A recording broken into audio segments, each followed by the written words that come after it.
So please describe to me what the aesthetic look is exactly. More like this guy here. Yeah. So we'll go ahead and bring Oh wow, you really have to come in here? like this guy. Is this No, is this really happening? He met the other guy behind you, bro. Like I don't know what you're talking about. I'm right into that bad boy. You can stay right there, behind the camera, behind the camera. No, see now that you got me jealous now. That's okay. That's not no, fair. but you're more in the category like Lutheran or Arnold. Name? My man. Yeah. Arnold Ferrigno. Huh? Okay. Aesthetic.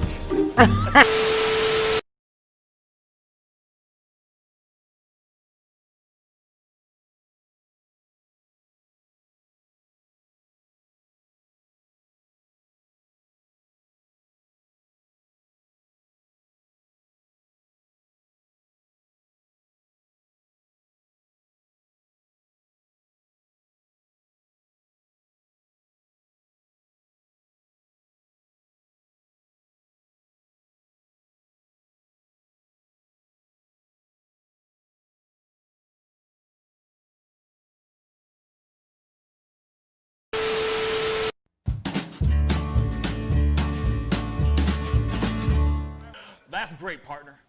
You two ever go outplace everything in its proper place?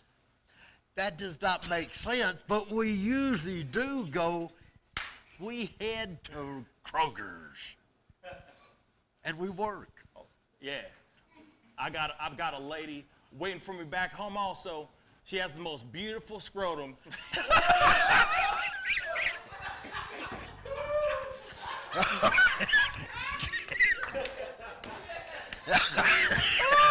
Oh, God. And when she sings, she sounds just like a puppy dog.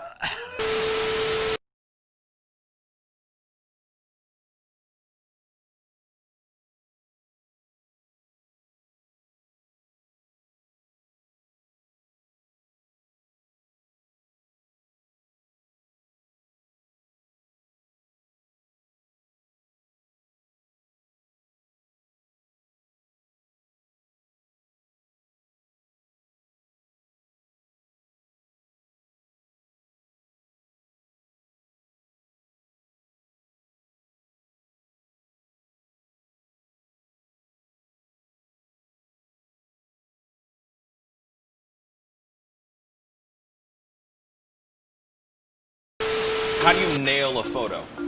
Just gotta get in the mode. You gotta talk with your eyes. Talk with your eyes. Talk with your eyes. You Okay, gotta so have the eyes can you show me a little bit of something, like to this camera? I would love to know how to do this. I just want to know. Well, How do you do it? Teach me smile, something. You can get the sexy eyes. Then you gotta get the smile. Smile going on some shoes, but Wait, hold up. you got. I gotta when try it's this time, with when, you. it, when it's Hold time on. to laugh, I gotta try you this gotta with think you. of something funny All right, and start laughing. do it again. Do it again. How do you do it? Teach me. Sexy eyes. The sexy eye. This is sexy eyes right here. Smizing? Smile. So you're smizing. Smile. Okay. And then you gotta get the. No, I look like I need to take a poop or something.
Wish words were like little toy guns. No sting, no hurt, no one, just a bang, bang. Right? Is that it? Yeah, it's something like that. Just a bang, Toy bang, guns. rolling off your tongue. Toy guns. It's no smoke, no Bang, bang. bullets. Water guns. All right.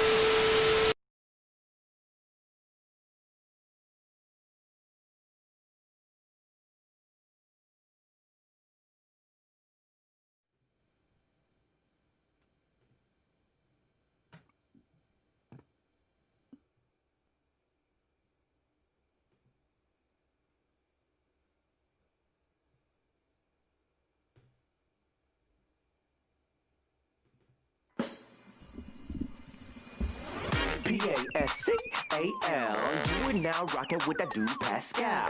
We be going wild, Haitian in the building, so original. Got the haters catching feelings. Get your hands up to the ceiling and keep them held high. Cause St. Louis is ready. Forget about it, goodbye. Hold up, we just saying hi. Five somebody, rise up. Weekdays, catch us live. Somebody, let's go. Good morning, everybody, and welcome to the Pascal Show. Yes, I hope you guys are having a fantastic Friday. I don't know about you guys, but it's a little gloomy over here. But you know what? Here it is.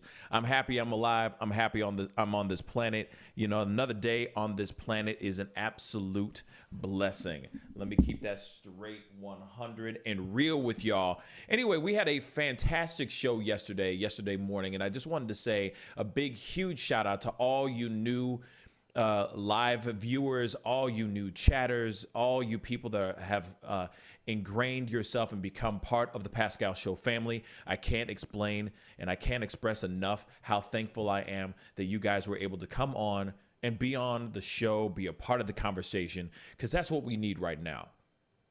Everything's going insane. The world is on fire. Minneapolis is on fire right now. And I can't express how much we need these kind of conversations, you know, that we need this platform, that we need this opportunity to call in, have conversations, comment down below, get the frustrations and the concerns and your feelings and whatever, all that pent up aggression, and just get it out, you know, on phone or through a simple keystroke, because we're all here to listen. We're either here to listen, argue, debate, whatever it is. You know, but at the end of the day, we are here on this planet, still alive, and we still have love in our hearts for each and every single human being. Am I right, gentlemen? Absolutely. Yes. Yes. So please welcome my brothers, Tom and Jack, Tommy and Jackie, onto the show. What's good, y'all? Hey, how's it going? Not a lot. Not a lot's good right now. All right. Yeah. Yeah, you could say that, my brother. There is a lot going on today, as you already seen on the top stories or on our title right now. There's a lot going on, y'all, like a whole lot. So we're going to be getting into that conversation here very, very shortly. One of the things that we have coming up here very shortly as well, around 9:30, we have Dr. Marty K. Casey. She is one of the first people that was part of the Hands Up, Don't Shoot movement here in St. Louis, in Ferguson, Missouri. And she's going to be on the show to talk about the protests and all that. And of course, the question I put out to you guys is violent protesting or peaceful protesting? Which one do you think is more effective? Right now, as we have already seen, Minneapolis is ablaze right now. And it seems like it's not going to stop anytime soon, which is terrible. And I guess my question and the ongoing question I had yesterday, because it just kept on going over and over and over in my head. It's like, where do we find people actually saying, you know what? You're right. We do need to make a change. When does it happen? Through violence? Through arson? Through looting? Or through peaceful protest? So I leave that question up to you guys. Definitely comment down below. We will have that full discussion at 9:30, and later we will have the phone lines open to hear from you guys, hear your thoughts, hear your opinions, you know, and talk it all out today on the show. But there's a lot of other things that are going on today. So we're going to jump right into it because there's a lot. There's a whole lot. For example, there is a breaking news. This just happened, and this is just coming out right now, or at least it's news to me. There was a CNN reporter that was arrested while the reporter was live on CNN. He got arrested while just covering the events that were going on in Minneapolis. Tommy, do you mind, speaking on it a little bit? I know the reporter's name is Omar Jimenez. And yes, so please let me know, talk to them about what is really going on, because this is wild stuff, y'all. Yeah, CNN reporter Omar Jimenez was reporting on the riots that were taking place last night in Minneapolis. And then around 5 o'clock this morning, state police came through and arrested Omar Jimenez, his producer and his photojournalist. That was around 5 in the morning. He was live on the air while this happened. There's video of this. Yes. He was saying, we can move wherever you want to. He told them they were live on the air. He identified himself as a reporter.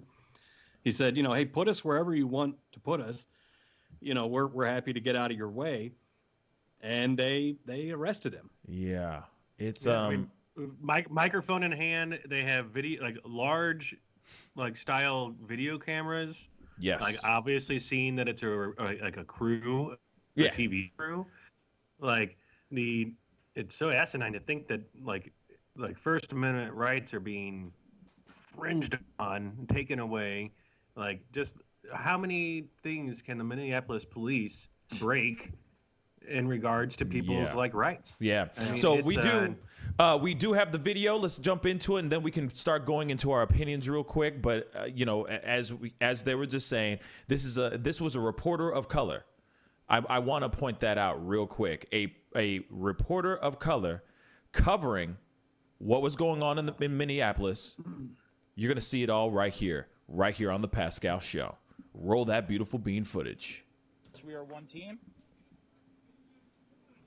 Just put us back where you want us. We are getting out of your way, so just let us know.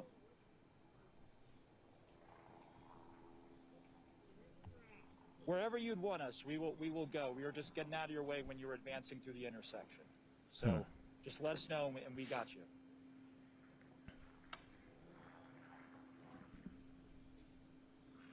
Okay. And this is a scene here playing out in Wow. Minneapolis. This is part of the advanced police presence that we saw come over the course of really minutes when the local police showed up at the fire department, or with the fire department, I should say, on that building we showed you that was burning. This is among the state patrol unit that was advancing up the street, saying and scattering the protesters at that point for people to clear the area. And so we walked away. Man. Why are they holding him like that, though? Okay. Do you know what I'm saying? Why I'm under arrest, sir? Yeah. Why am I under arrest, sir? Like, what's going on? You see what I'm saying? What? I must have had a gun, right? All right. It's just crazy. I mean, there was another CNN reporter, Josh Campbell, who is white, and he said that he was also approached by police, but was allowed to remain there. He says that his entire experience with the police was very different from his African-American colleague. So real quick, I want to jump back into the beginning of it really quick, because I need to see this in the very beginning. I was just worried about the timeline because it's like 7 minutes long, and I didn't want to take too much of time, but I just want to go back. We got to go back to Cali real quick, because I just need to see the very beginning of this. This does not make any sense to me, and I'm trying to process this all. So bear with me for 2 seconds, guys, because I'm seeing this fully with my own 2 eyes in its entirety right here live. So here we go one more time. In this, as we're seeing these remarkable pictures with this law enforcement presence directly behind you, is the why. Why people have been out on the streets protesting. Okay. Why this violence is taking place. There is some action behind you. Hang on. Ooh. Yep. We've got one person Okay. being arrested here. Dang. We've got. We're meeting. Yep, we're good. Yep. Hold on. This is I got you. live, Hold on, y'all. hold on. This is They live. had us here. They had us here. We're speaking with State Patrol right now. Give us a second, guys. What? We can move back to where you'd like. We can move back to where you'd like here. We are live on the air at the moment. Wow. This is the four of us. We are one team. Wow. Just put us back where you want us. We are getting out of your way. So And he's trying to let be us know. cooperative, too. Okay, so then of course, out of nowhere, just jump right into it. He's getting fully. With the fire department, I should say. He's on that just building talking to showed them. that was burning. This is among the State Patrol unit that was advancing up the street, saying and scattering the protesters at that point for people to clear the area. And so we walked away. There we go. I'm Here we sorry? go. Man's getting Okay. arrested. Do you mind telling me why I'm under arrest, sir? Why am I under arrest, sir? Wow. Okay. Sorry, I had to play that again because I was trying to see where he was breaking the law. What was he doing wrong? Please, somebody comment down below and let me know what he was doing wrong because I don't see anything wrong with that. He wasn't doing anything at all. Minneapolis. He wasn't doing anything at all. What the hell? He was just reporting the news, man. That was real? Wow. And they're literally getting away with that? They get away with that? That man was just peacefully sitting there reporting the news. He was live on CNN. Don't they see all the CNN emblems and doesn't he have credentials and all that showing them that he's just there reporting the news? There is no reason they should have locked him up. He should not be in shackles at all. What the hell is that, man? Wow. And the governor said that it should never happen. And the governor said that should have never happened? Yeah. Yeah, the governor apologized to CNN, said it should never have happened. And I just want to reiterate, there was another CNN reporter out there who was white, Josh Campbell, and he said he was approached by police and he identified himself and they said, "Oh, okay, you're permitted to be here," and left him alone. Yeah. But this reporter, Omar Jimenez, who's a black man and identifies as Latino, was treated very, very differently. Yeah, I mean, I don't know. I don't know what to think on that because that is a lot to process on some real stuff. That is some real stuff. I feel bad for Omar Jimenez. I feel really bad for him because he doesn't deserve that stuff. He just went out there on assignment to cover something. He was not a protester. He was not saying anything bad. He was willing to cooperate with the police, with the state police. Now, I get that the police officers are on high alert. There's a lot of things going on. Obviously, like I said before, Minneapolis is on fire right now. So I understand that they're on high tension and all that, but it's just one man trying to tell a story live on CNN worldwide. You got to be kidding me, man. This is wow. That's unbelievable, man. Real talk. That's super, super unbelievable. It's just great. I mean, wow. Do they have any training up there for the Minneapolis Police Department at all? I mean, do you just show up and they check your pulse and they hand you a badge and gun? I mean, any 10 minutes of training would let you know, oh, hey, maybe we don't arrest journalists in the middle of this. Yeah. We're already under scrutiny. Yeah. I mean, any common sense whatsoever at all. Do they have it? Yeah. That's crazy. And is that a rhetorical question? And yeah, that is definitely a rhetorical question. And the other thing I find very strange is that he's asking him, he's literally saying live, what am I doing wrong? Why am I getting arrested? Can you please tell me why I'm getting arrested? They didn't even tell him. They just kept arresting his ass. Yep. That's it. They didn't even say anything. You know what I'm saying? Like these are the kind of things that do not need to be captured by media. those are the type of moments that should not even be happening, period, and should not be captured like that at all, period. That just fuels the flames that are going on right now, you know? Especially this is a man of color. You know what I'm saying? This is not what you do. Period. You don't do that. Oh man, that's so ridiculous. Somebody said, Twisted Sister said no Miranda rights. Fake. Chris on Facebook said, can't, no freedom of speech. That's true. Satoshi said, what if it wasn't on live TV? Really? And that's also another fact. And also that's the other thing. What if it was just some random, like, smaller media media affiliate? What if it was just some guy with a little DSLR, you know, a little boom mic, trying to capture some moments for his own local news station or his own local news website or something like that, right? That has only a couple thousand, you know, viewers and a couple thousand hits or something like that. What would happen to that guy? Would the governor all of a sudden say, was it the mayor or the governor? The mayor who was it was the governor. Would it be the governor suddenly sitting there going, oh, our bad, let him free? Probably not. The only reason why I'm sorry for being so, like, negative about it, but let's keep it real. The only reason why they were so quick to respond is, 1, it was caught live. 2, it was CNN. Come on, y'all. CNN. You don't mess with them. So, of course, he's going to be quick to be like, oh, I'm so sorry.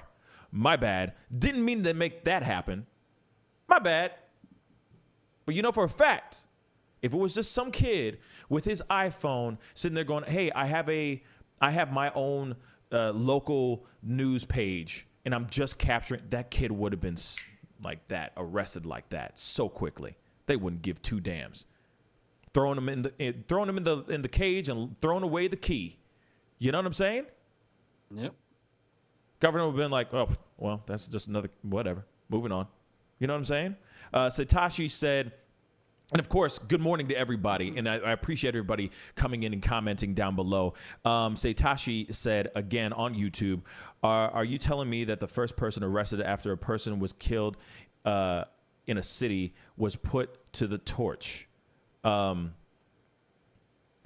first person arrested is a minority reporter on international news. Yeah.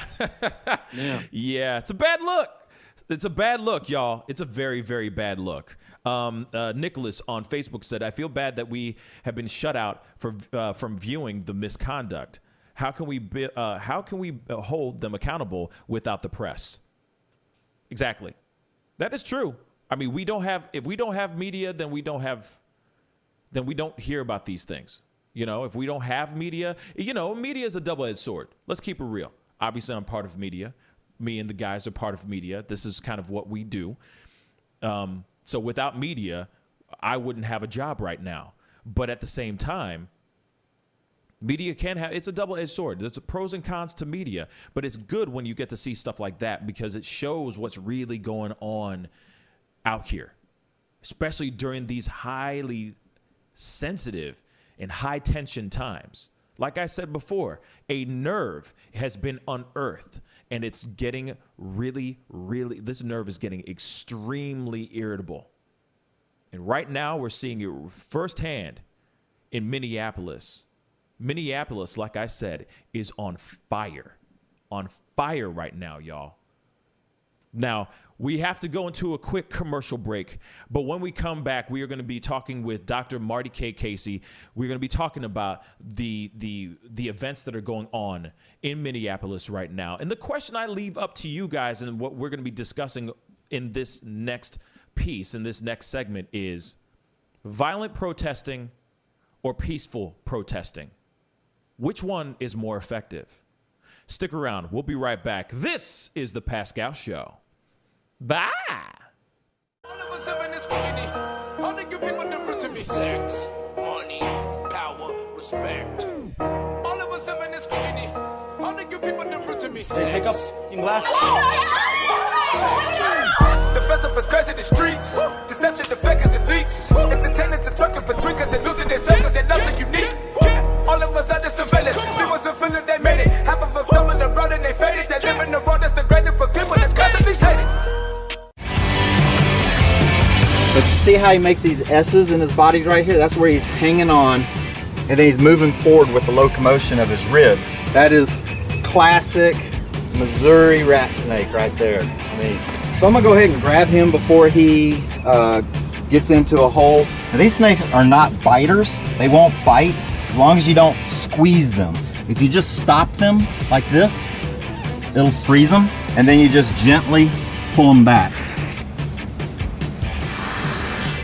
As long as you don't squeeze them, they won't bite. Yo, Mike, what's up, man? Guy? Good to see you, man. Yeah, so Sugar Fire. Yeah. Fully open, right? Yeah, we're pretty much open. You can't sit inside yet. Monday you can sit inside a little bit. We'll have 25% of the tables inside, and then we're letting it rip outside. So I know that there's a lot of people really concerned about staying safe and all that. No, so what are you guys doing in regards to that? Well, we have extra people to clean and rub everything down all the time. Everybody inside's wearing masks. And we have little stickers on the ground so everyone can stay 6 feet apart. Right on. The tables are all spaced out, inside and outside. Sugar Fire, open in full effect right now. They're staying healthy, they're staying clean. Go get you a rack of ribs. Sugar Fire, open right now. Thanks. All right, welcome back, guys. Thank you guys so much for tuning in. And like I always say, if this is your first time checking out this show, please go hit that like button on our Facebook page. And of course, to all of my YouTube squad, my YouTube clan, my people, my family, please go crush that subscribe button. It would really mean a lot. And of course, hit that like button underneath this feed right now as we speak if you're enjoying the show so far. Anyway, before I introduce my guest for today in regards to the topic that we're talking about, I have to, of course, talk about what's going on in Minneapolis and what our top story of the day is. Minneapolis is most definitely on fire. The protests have escalated into a very violent and very high level of things are going on as far as looting, arson, vandalism, the whole nine. So before I bring my guest in, I just want to throw this clip in because I need you guys to see exactly what's going on in Minneapolis. Here we go. Yes, this is a very difficult night for everybody in Minnesota, everybody in Minneapolis and St. Paul, as we watch these protests grow. I think one of the big questions, guys, is why isn't the city stepping in of Minneapolis and St. Paul? Why isn't the state stepping in to stop this violence, these fires, these conflagrations, these takeovers of the Minneapolis police precinct? It is a very big question. We know that the governor's office has sent 500 National Guard troops tonight to the Twin Cities to try to tamp down this violence, this looting, the fires. But we don't see them anywhere in the city. We also see tonight that President Trump has entered the fray just a few minutes ago. He tweeted that he cannot stand back and watch this happen, in his words, to a great American city. He's attributing it to the radical left mayor, in his words, Jacob Fry. Let's set that aside for just a moment. Here's what's important here. He says that he has spoken to Governor Walz and told him that the military is available to come in and do it. But then the president says this. Any difficulty that happens from now on, he says the federal government will assume control. And he says this: when the looting starts, the shooting starts. Okay, I'm going to stop it right there. So they just said when the shooting starts, or when the looting starts, the shooting starts. Now, of course, we all want people to be safe. We all want people to be okay. But most importantly, we do want to get our voice out there. We all want to get our opinions and the outrage over the injustices that are going on in this world and in this country, and especially what's going on in Minneapolis. We want to get our voices heard. We want to get out there. We want to make a change, and we want the change now. But the question is, do we do that in a violent way? By burning down businesses, our local businesses, and kind of shaking up our own local economy? Or do we do this in a positive and do this in a peaceful manner? So I do have Dr. Marty K. Casey on the show with me. Hello, how you doing, sweetheart? Thank you for being on. Thank you for having me, Pascal. It is truly an honor to always be with you.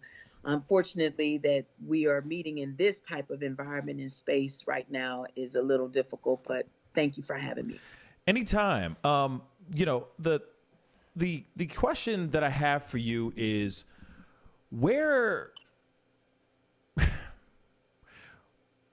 is a more productive way of getting something across to the government, to the local authorities, to the powers that be? Is it violent? Is it burning down your own local businesses, or is it actually coming together and doing a peaceful protest?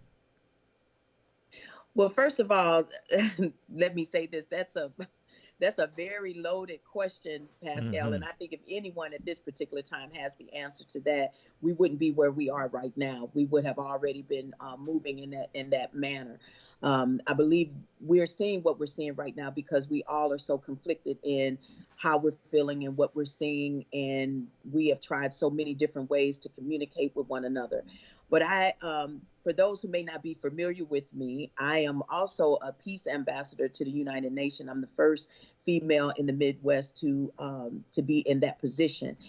And that happened after the unrest of Ferguson, if you will. Mm-hmm. And so just holding that responsibility, I'm going to have to always say, I'm going to always be for peace and for love. Of course. However, I have to be honest with you as a Black woman, because I've been a Black woman more than I've been anything. I don't care what titles that we carry. At the end of the day, you have to be who you are authentically. Of and course. So as a Black woman in America, I have to say to you that the peaceful protesting doesn't seem to be as effective in terms of people responding and really hearing you.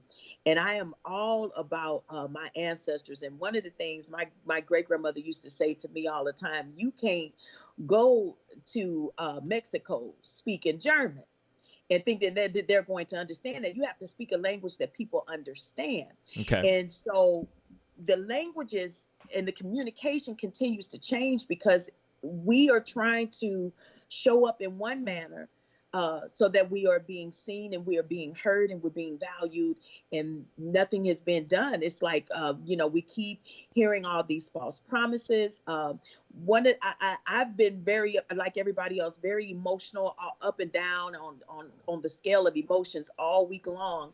But yesterday, I think I don't even have a word to really describe what I felt as I was watching a news feed with the press conference of all of these high officials who carry out the laws. And all I kept hearing is that we are expeditiously, quickly and swiftly, we're gathering what we need to in order to, bring justice. Are you kidding me? What more could you be looking for other than what you actually saw with your own two eyes, which is what we all witnessed? And so I can't imagine who else could come forward, show you a video from a different angle. But you need to see the bottom of his shoe. You need to you need to see if the shoelaces was tight on the boot. What is it that you're looking for more for you to be able to call it what it is? And so when I look at the whole scope of that, I have to say that people are taking matters in their own hands. And when you tell a group of people, Black people in particular, that they don't matter, and it shows through the actions and the treatment and the laws and all of those things, at what point, when they finally believe you and what you are saying, that they don't matter, and they respond to that, how much of a responsibility will you take for their actions? Okay. So I hope I've answered your question somewhat. I'm going to always be about peace, and I'm going to always be about love. I feel like, no, these buildings haven't done anything to you. We tearing up things in anybody's neighborhood, that we're going backwards really in that sense. And I really do believe that we have to we have to line people up accordingly. So what I mean by that, I think right now we need our leaders to stand up, and we need our leaders to be the ones to go into negotiations with the government right now, and to speak on behalf of those who have been voiceless. We need our leaders to lead. We need our leaders not to go in and come out with a check for themselves and their families, and then they forget about what the negotiation was supposed to be about. We need our leaders to go in with us on their backs.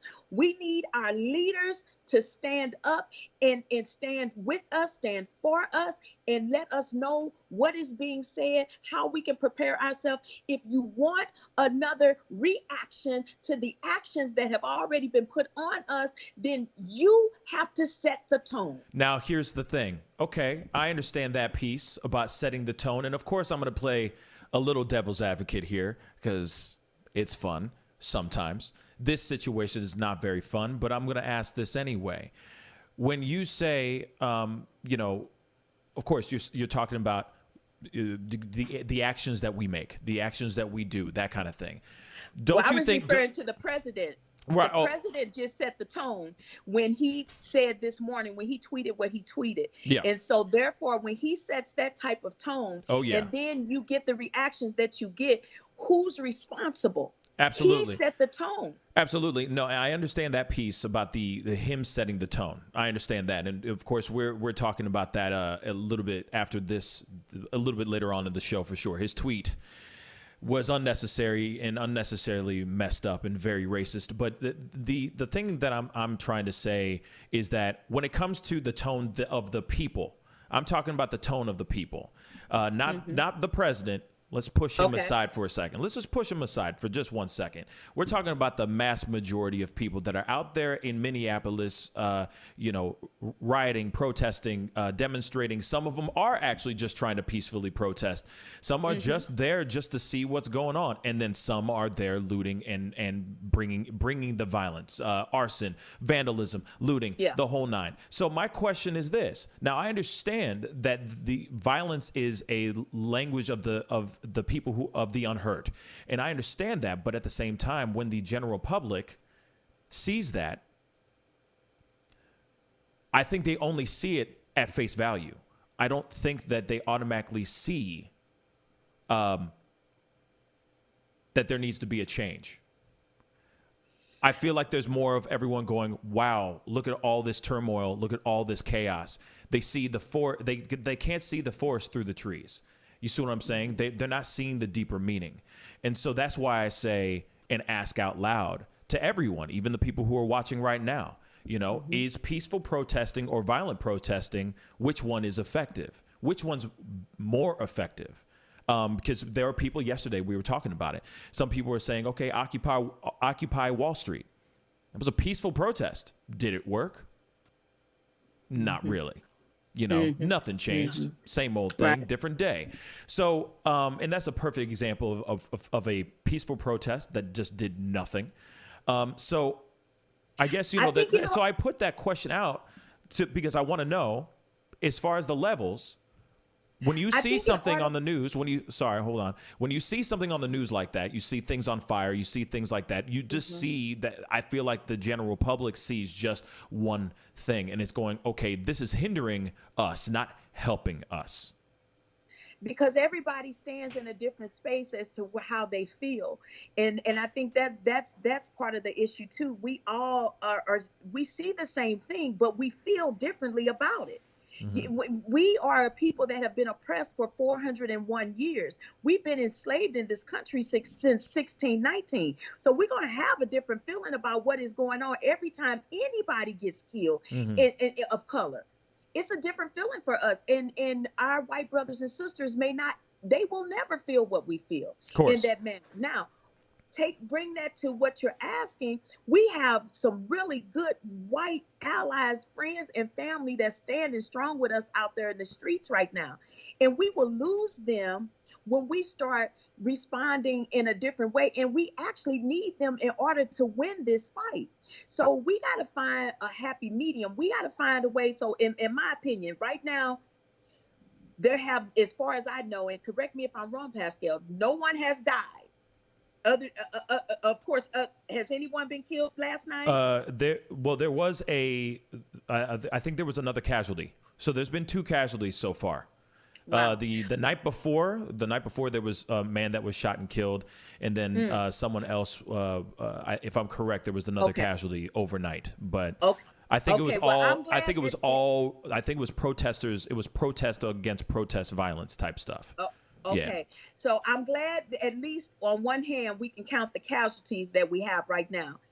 I pray that we stop with the burning of buildings and keep the protesting peaceful. They understand what level we could take it to. I believe that has been proven and shown thus far. So right now, my prayer would be that we stop. And now let's figure out how to come together in a manner and get these negotiations on the table and signed and done and completed right now. Those are the things that have to happen. I also will say this too. I think that nothing's going to change as far as the events that are going on in Minneapolis. I don't think any of that stuff is going to subside until the people actually get Officer Chauvin actually convicted. If he gets charged, I feel like things will start to subside. But I don't think it's going to ever change. That's when it'll change. I don't think any of that. Yeah, I don't think any of that. I'm in agreement with that, and I don't see it any other way. I sit here as a peace ambassador, but I'm telling you, that's what has to happen. I made a post about it days ago. If you want this to stop and it not to escalate, you have to lock those cops up. First of all, you fired them, right? Yeah. Okay, great. So they're no longer cops anymore, as far as I'm concerned. You dealing with average people. Lock them up, because we witnessed a murder. Not that somebody witnessed a murder. We all did. We all were witnesses to this murder, and it shouldn't be no questions asked. And what's interesting, Pascal, is that even high officials in the government have said the same thing, that it was murder is what they saw, but they still need to gather some more information. No, we're not buying that. We can no longer afford to continue to fall for the banana in the tailpipe. You say this is the law, then we need you to hold everyone accountable to the law. And that's the problem that we're having right now. That's why you see things escalate, because if you hold me accountable and I hold you accountable, but other people that don't look like us are not being held accountable. Absolutely, yeah. Then what do we have to do? How do we change that? So in no way am I saying that I agree with what has to be done, but something had to be done. Something has to be done. Something has to be done. But at the same time, it's like, well, maybe there's a way to do that without actually going and see. This is the thing. Now, I'm not condoning anything about, like, I'm not trying to condone anything that I'm about to say, but why is it that it's going? They're burning down their local businesses rather than burning down like going and actually looting and attacking certain things that are the symbol. Like, you see what I'm saying? Like, instead of burning down, why local businesses? Basically, that's what I'm trying to say. Why are they burning down buildings and not just, like, why is it not focused? It's almost like just chaotic. Or, when they're going and they're looting a Target so they can get their flat screen TVs and their comforters and stuff like that. That comes out as a negative context behind what the whole protest is about. They're putting George Floyd's name to shame by doing those kind of things. The whole purpose of this movement, the whole purpose of all this is to honor and get justice for George Floyd, not to get a flat screen TV or to have some fun spray painting a side of a building or burning a building down. See what I'm saying? And it's like I understand violence. I understand a violent protest. I understand a violent protest if it's going to be focused. And if it's focused on the justice, the injustices that they had seen with their own two eyes. But when you start turning around and seeing that things are getting looted for their own gain so that they can get, you're seeing photos and videos of people looting Targets and Walmarts and all that stuff, Best Buys and whatever, the people just going and grabbing whatever they can get. That's ridiculous. That turns everything that everybody's been building and fighting for the past few few days into nothing. It turns into obsolete. Now it turns into looters instead of a protest about a man who unjustifiably died. We've seen this before, Pascal. We've seen it before in our own backyard with Ferguson. The very same thing happened here in Ferguson, and who they blamed Leslie McSpadden, Mike Brown's mom, for what had taken place. But she wasn't the one out burning buildings. She wasn't out looting. She's trying to get justice for her son. But what happened? They still attached it to her name and her family and Mike Brown's legacy. And that is what we continue to see. So you have individuals that when things like this happen, they look at that as, oh, this is a time for us to now just, they don't care anything about who actually died. They're caring about themselves. But that happens when people feel a place like they're already living in a place of hopelessness. Yeah. And so what do they have to lose? What do they have to lose? So in this moment, let's get what we can gain. They're already in their minds. They feel like, you already said I don't matter. You already said that I'm worthless. You already said that if you could put your knee on my neck and kill me in broad daylight, you would. So if in their minds, let me get out of this, whatever I can get out of it. Is it wrong? It is. But what I really see, more so than calling it wrong, I see mental health.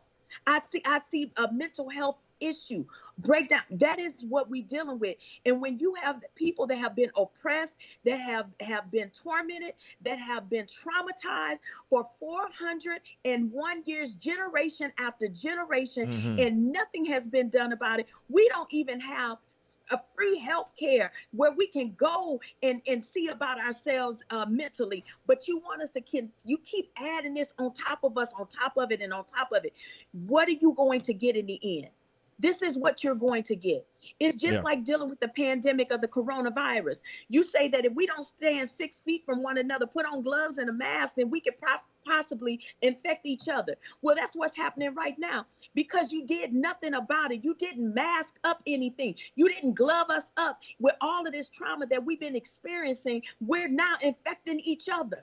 We're now killing each other. We're now looting and stealing. We're killing and destroying. Just what the enemy wants us to do. The Bible speaks of, he comes to kill, steal, and destroy, and we're seeing it every single day.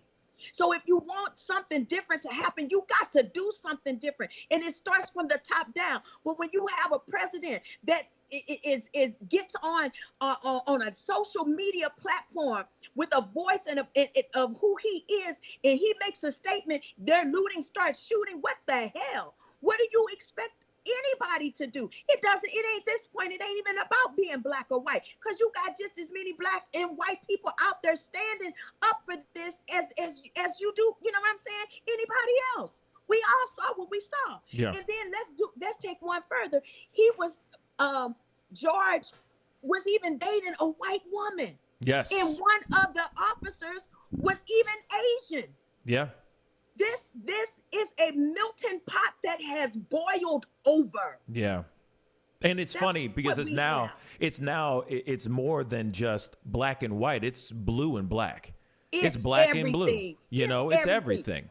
It's everything. It's so I don't even want to try to label it and keep it and make it about a black and white thing. This is gray. This shit is gray. Mm-hmm. We got everything mixed in, and we have to tear that down. And we got to figure out, how do we fix this? It has to be fixed from the top up. I used this last night. I'm going to say this, Pascal. Sure. A funnel. If you look at the government as being the top of the funnel, okay, whatever you pull into that funnel is eventually is going to get clogged here at the bottom, at the smaller part of this funnel, this part right here. Yeah. This is where Black people are that have been oppressed. We in the bottom of this funnel. What they have done now is flip this funnel over, and everything now is coming out, and now it's a problem. But as long as they was pouring in racism on top of us and holding us back and holding us down, all was okay. Because we didn't have anybody underneath us to hurt. Yeah. But everybody hurting us, and we on the bottom. So they flipped it over now. That's what you're seeing now. It's being flipped over, and now all of a sudden it's an issue. But what we got to do, we got to reshape this funnel. We got to reshape it to where nobody is on the bottom. Nobody is bigger on the top. We got to fix it where it is even all the way around. That's what we have to do. And that's when you'll get back to peace. So right now, to answer your question, Pascal, the only thing that I can suggest as a peace ambassador is that our leaders across the country, because we're seeing these riots jump up in all the cities right now. Mm-hmm. So we need them to get ahead of this right now. All leaders should be negotiating and saying what has to happen. And we are not going to settle for anything less than what has to be done right. And they need to actually get it done this time. This should have been done 6 years ago with Ferguson. The camel back got broke in Ferguson. Yes, but it did. We propped the camel back up and we made it look like the camel was still alive, but it's not. No, it is not. Dr. Marty K. Casey, thank you so much for speaking to me.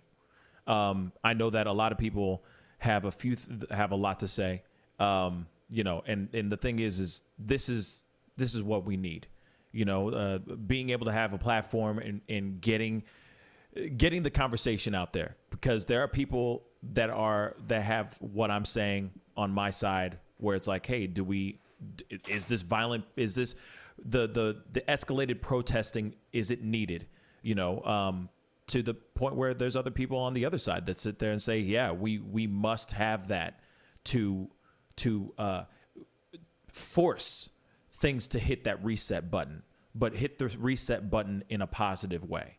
And of course, all the things that have happened with George Floyd and all that is just absolutely horrendous.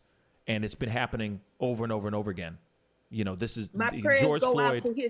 Absolutely. My prayers go out to his family too, Pascal. I want to say that. Absolutely. My prayers go out to his family. Absolutely. Because this is a very hard space for them to stand in, I'm sure, right now. Right. And I also got to say that George Floyd is not the only. What I was trying to say is George Floyd is not the only victim. There have been several other ones, I can't breathe moments as well, that have been just passed under the radar and have been ignored. And, absolutely. And sometimes you got to shake the tree to make some things happen. So Dr. Marty K. Casey, thank you so much for being on the show. I really appreciate it. We got to go into a quick commercial break. We will be opening up our phone lines. So give us a call at 314-766-4581. Let us know what you think and keep the comments going on down below. We'll be right back. This is The Pascal Show. Bye. All of us have in this scrutiny. All the good people different to me. Sex, money, power, respect. All of us have in this scrutiny. All the good people different to me. Hey, take up your glass. The festive is crazy in the streets. Deception, the fake as it leaks. Entertainers are talking for tweakers and losing their self because they're not so unique. All of us under surveillance. We wasn't feeling they made it. Half of them stumbling around and they faded. They live in the world that's degraded for people that's constantly hated. But you see how he makes these S's in his body right here? That's where he's hanging on, and then he's moving forward with the locomotion of his ribs. That is classic Missouri rat snake right there.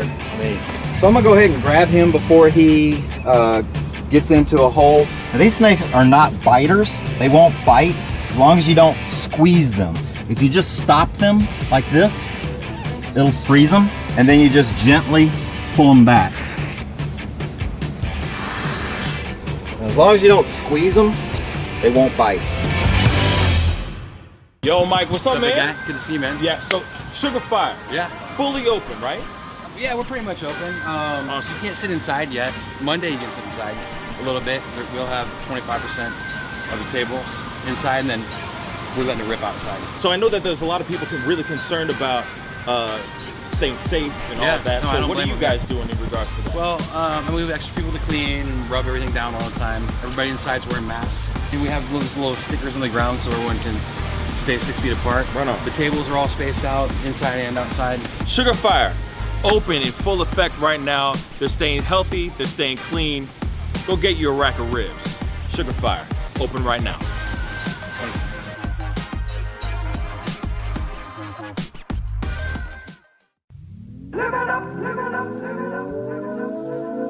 The Fur and Leather Center, providing the highest of fur and leather goods.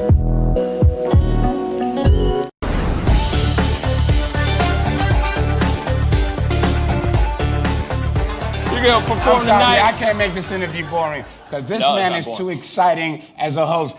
And I'm truly saying this, and if y'all can't do this, me and this man here is gonna leave and go somewhere else where we can get some love. I want everyone in the building to say, I love Pascal on the count of 3.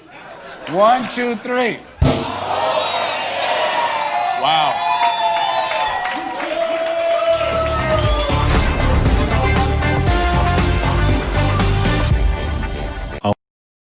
Trying to tell me you haven't seen anything strange happen around here in the last couple days.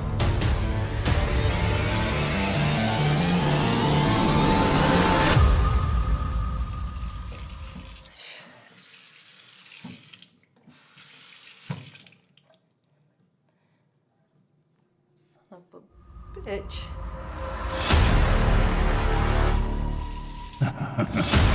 One of us is gonna have to go.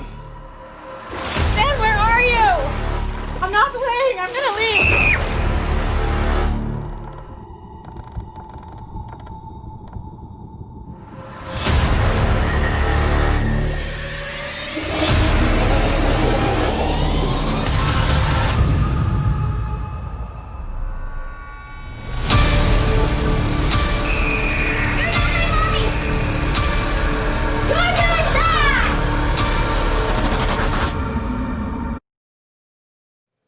Hey, welcome back, guys. Thank you guys so much for tuning in. Like I always say, hit that subscribe button on our YouTube channel and hit that like button down below underneath this feed right now if you're enjoying this show so far. We do our show Monday through Friday, 9 a.m. to 11:30 a.m. Central Standard Time. It looks like I got a phone call now. So, yes, the phone lines are open.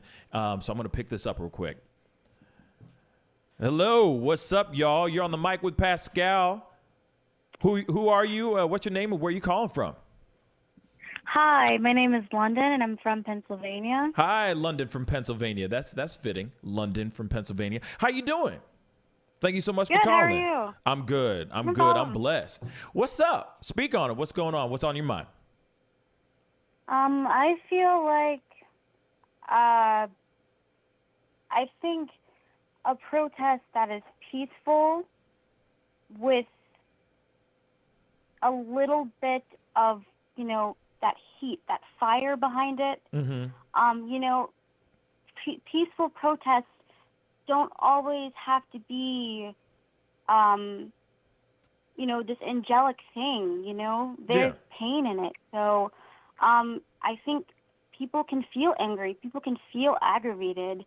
I just don't agree with the fact that, people are burning these buildings. And, I mean, the precinct is one thing, but to burn blocks of stores that you can use as resources, to burn local shops and, businesses that have been there for decades, to endanger the residents that live there, not to mention that when everything's all done, you're still going to have to build this city back up. So who's going to clean up these streets? Who's going to wash off this paint? Who's going to, sweep up the glass from inside of these buildings? I mean, it's literally ash everywhere. Mm-hmm. It's just not a safe environment to be around. And it's really scary when, if things get really out of hand, we can lose a lot more lives, not only you know, if the fire gets out of control and, you know, people are blocking the entranceways so, you know, emergency can't get inside. But, you know, rioters and protesters can turn on each other, not to mention that the police can get involved and, you know, Army officials can get involved, and it can make the situation worse. I understand the pain, and I sat there for the 2 hours that the protest streamed, and I was just in awe. I was almost frozen. I couldn't. It was like I was literally standing there with the reporters, and it was so. I can't explain what's going on right now. I mean, the fact that this is happening during a pandemic. I mean, if this pandemic has shown our country anything, is that racism is going to push through in whatever way it wants to. We are literally 100,000 people are losing their lives to this pandemic, and now we are dealing with this. Not to mention that since the pandemic has started, people have been dying. Absolutely. It's been maybe 4 deaths, not involving the pandemic, like with the shootings and things like that. So I cannot wrap my head around this. It is definitely. I don't understand it at all. It doesn't make sense to me. Right. Why people are doing this? It doesn't make sense. Right.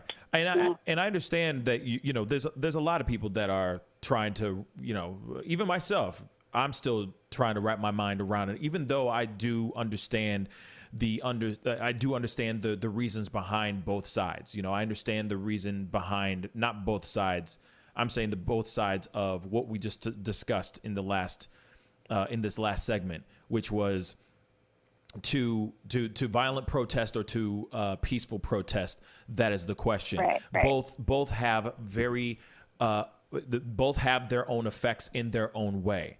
And I feel that peaceful protesting takes a long time to get heard, whereas violent protesting is definitely in your face and out there, but can also get lost in translation. It could get misconstrued, and all you see are looters, all you see are the negative sides, but you don't actually see the reason and what the root of it all.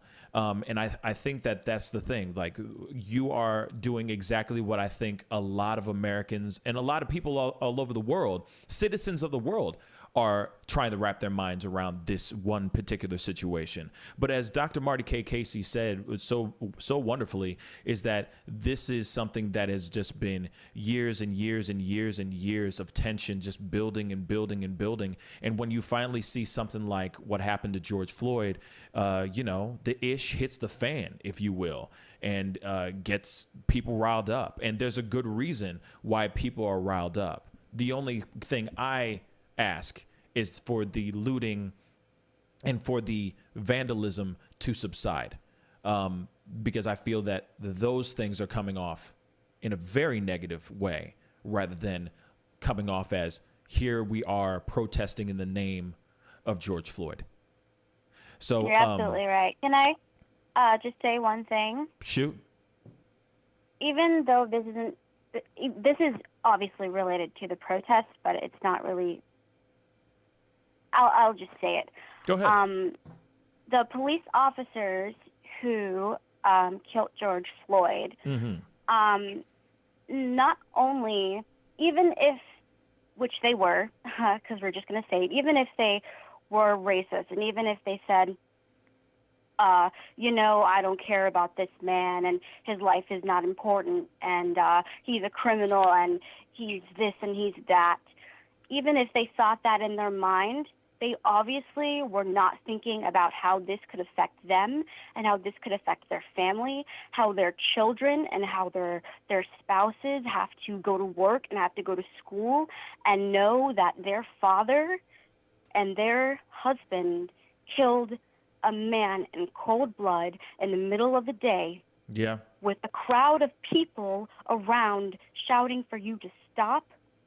They killed a man, and he did not deserve to die that way. And I feel really sorry, and I feel really empathetic to the family of George Floyd, but I also feel really bad for how the lives of the children of these police officers, ex-police officers, are going to be affected for the rest of their life.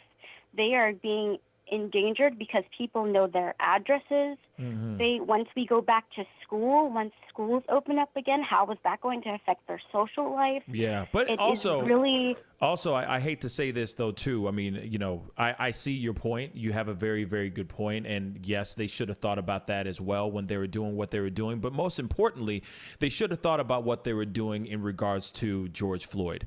If he had a family, you know, he had a fiance, he had a life. You know, he was a brother, you know, possibly you know, he was a son and an uncle. He had a family, you know, that he is no longer able to go home and kiss his kids or go home and kiss his loved ones. Now, when you talk about the cops, yes, I totally get what you're saying. That's absolutely right. You have a good point there. I'm not downgrading what you just said, but at the same time, they at least get to live another day, to kiss their kids, to go to wherever they need to go to work, because hopefully they will never be cops again. They can go and kiss their loved ones, their kids. They get to say to the people that they love them. You know, they get to live a life. George Floyd does not. So I understand what you're saying, but that sucks. I totally understand that. I was just saying that, like, even if George Floyd was not in their mind at all, and I mean, how could he not be? He's begging for his life. Right. Even if they were only thinking about themselves and thinking selfishly, you know, they weren't thinking about their families. They weren't thinking about the families that were affected. Absolutely. They weren't thinking about George's family. Right. They were not thinking out as being fathers and being members of society in general. They were not thinking about, they weren't thinking as protectors. Yes, exactly. They were thinking as predators. Exactly. They were thinking as killers. Exactly. Instead of wearing that badge with pride and actually showing that they are a member of society and that people look to them for protection and look to them as their local heroes, they literally took that badge off, pissed on it, stomped on it, and threw a bunch of dirt on it. Yep. And that's literally what happened. London, thank you so much for calling, and I really appreciate you calling in. Thank you so much for calling into the Pascal Show. Thank you so much. Have a nice one. You too. Stay blessed. So yes, she makes some very good points. London makes some very good points there. You know, and of course, everyone is being affected by this. This is, if you have a heart, if you have an actual heart in your body, you're affected by this in some sort of way. Whether you think it's BS or propaganda, or, you know, it's all just whatever, or if you think this is actually unjust. You know, we are all being affected by this in some sort of way. Definitely give us a call. Like I said, 314-766-4581. Be a part of the conversation. You know, would love to hear your opinions on everything. There's a lot of people that are commenting, and I really do appreciate that. But, you know, I'm going to throw the question out to the guys, you know, while we're in between phone calls and all that. What do you think? Peaceful protesting or violent protesting? Which one is more effective? You know, I don't think anybody likes to see communities burn or anything like that. But again, this is what happens when people's voices are ignored.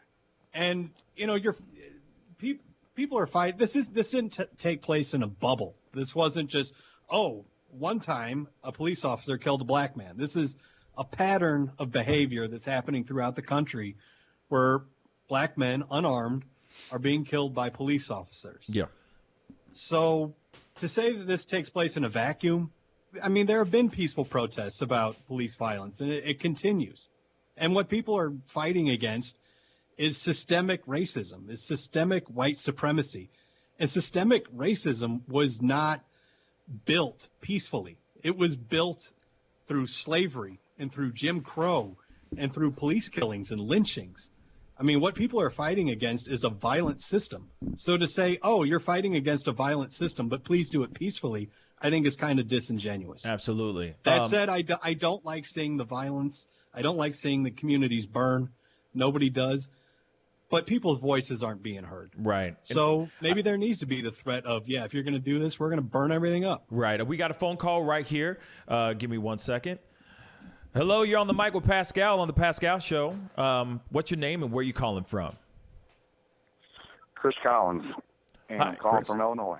Hi, Chris. Thank you so much for calling from Illinois. The Illinois. Land of Lincoln. How are you, man? Speak on it. Tell us what you think. I'm doing good. One of the things I've said and noticed is 2 wrongs don't make a right. But one of the things is we've been living in a society with a bunch of poverty and low-income people, undereducated people, and most definitely underemployed. And our officers, they are trained to harass anyone they pull over. They're to find out what's going on with them. If they've done anything wrong, they want to chase them in this direction. But the part is they have no respect of the human being they're dealing with. Mm-hmm. And it's hard to pay respect to them when they're being so disrespectful to you. Exactly. And doing this disrespectful stuff to the business owners of Minnesota is not right. This is not about George. They're trying to make a point that if they do this, they're going to see what the action is, so they think they're going to get the cop to get in trouble. Mm-hmm. And now they're saying that George died from a heart attack. That was what the coroner said yesterday in Minnesota. And that's what they're saying. You know what? The heart attack was caused by the actions of the police officer. Exactly, Chris. Exactly. Now, just to backtrack a little bit, you said the businesses. Now, there's a lot of people out here that sit here and say, well, who cares? The businesses are covered in insurance. What are your thoughts on that? If they're covered in insurance, does it matter if their businesses get burned down? I mean, in fact, they get to rebuild and get something better. So what are your thoughts on that, Chris? Well, the problem is by doing this, you just made every insurance rate in the country go up. So every person in the country is about to pay for it through their own personal life. So making these actions and tearing up what is built and burning it down and doing all the violent throwing of the eggs and water bottles and everything toward the police officers, but also having the officers antagonize the people. You know, I was watching a protest last night, and I saw just because someone wants to speak in a cop's face, they get maced or they get a rubber bullet at them. Yeah. They weren't touching them. They were just speaking. But they're the ones that got attacked, and the people that were back in the groups that were throwing the things was not being attacked. So they were causing the people that were doing the protest more harm and putting them in danger. Okay. Because, you know, and I see what you're saying there. And there's the other question, though, too, because there are people that are saying, and even in the comments down below, that there are certain people or certain groups that are coming in and actually doing the looting. They're the ones who actually pushed this peaceful protest into a very violent one. That they are just like, what's the word? What's the word? Like injections of certain groups that are just coming in and running amok, you know, causing this chaos rather than helping keeping the peace and protesting peacefully. They're coming in and going, let's loot and arson the place. So, I guess, you know, what are your thoughts on that? I mean, do you think that there's a second group in there, or is it just everyone's kind of all together doing this together? No, they're not all doing it together. I was watching a video the first night of the Minneapolis thing, and that girl was saying, "You guys are committing a felony. Do not burn the AutoZone." Mm-hmm. You know, I'm going to stay away from this. We're trying. This is not about George. You know, this is what was getting said by the protesters. Yeah. And all they were doing was saying, you know, hands up. Don't shoot. I can't breathe. Now, I got pulled over because I took my wife dinner. Mm-hmm. But because I drove by a hotel that sells drugs, the cops got behind me. I didn't pull into the parking lot of that hotel. Was never there. But they said I was. They just assumed. And I told them, I said, I did not come out of that hotel. And they wanted to harass me. They wound up, there was 3 cop cars showed up, 6 cops deep. And I did nothing wrong here. All I did was pick up my wife something to eat, take it to her job. She works down the street from this thing. And I drive back. I'm at a red light. These guys get behind me, and they said, "We just seen you pull out of that motel." I said, "You're lying." I said, "Show me on your camera right now on your car that I pulled out of that parking lot. Yeah. Why don't you go back to that motel right now and get their cameras and tell me I was in that parking lot?" Yeah. I said, "I was nowhere near it," and they wanted to harass me. They kept pushing, and they were like, "Can I search your vehicle?" I'm like, "Dude, I've done nothing wrong. Mm-hmm. Nothing. If you have one more thing to say to me," I said, "I'm going to be calling the news." I said, and then, of course, it's not going to get reported. But I said, "I don't care what you're having to say to me. I've done nothing wrong, and I'm leaving." And they said, "Well, our sergeant would be all over us if we did not do what they did by antagonizing me and trying to get me to let them search and go through." I said, "Dude, you're not going to sit here and rip my vehicle apart. Yeah. I've done nothing wrong." Now, I said, "You've already searched me. You got me out of the vehicle and searched me. You figured out I don't have nothing on me. So now you want to go for my car." Can I ask you something, my brother, Chris? Yeah. Are you white? I am white. Okay. Now, you just went through something that most black men go through all the time. And I understand, and so I'm just saying, you just felt firsthand, to a certain extent, what it feels like to be, a DWB, driving while black. And sometimes driving while black is terrifying. What was funny, though, is that most of the time, us black men can't even have the right to speak up. You were lucky enough, Chris, and I'm not trying to ostracize you. I'm not trying to put you in a corner of any type of thing because of your race or anything. I'm just trying to tell you reality. You got to see firsthand, but one of the things that you are lucky enough to have is that you have a right to speak. You have a right to detest or at least, try to, reply to them. If it was me or any of my brothers out there pulled over and we tried to complain or speak up, suddenly we're being aggressive. Suddenly we're on our face. We're face down. With our arms, with our arms behind our back, just because we were just driving while black. So you definitely went through something that is terrible. And like I said, I'm not trying to make you feel any type of way, but I appreciate you telling me that story because most of the time in that same situation, if a black guy actually spoke up, we would have been instantly arrested for no reason, or we could die. Yep. Which is so scary and so messed up. Hence the reason why there are these protests that are going on, obviously. And of course, what you're saying, you're with me. There's no disagreement here whatsoever. But I just wanted to point that out, obviously, also to the viewers and the listeners that are watching right now, because there are a lot of people, even black people, that sometimes are not fully aware of what the circumstances are.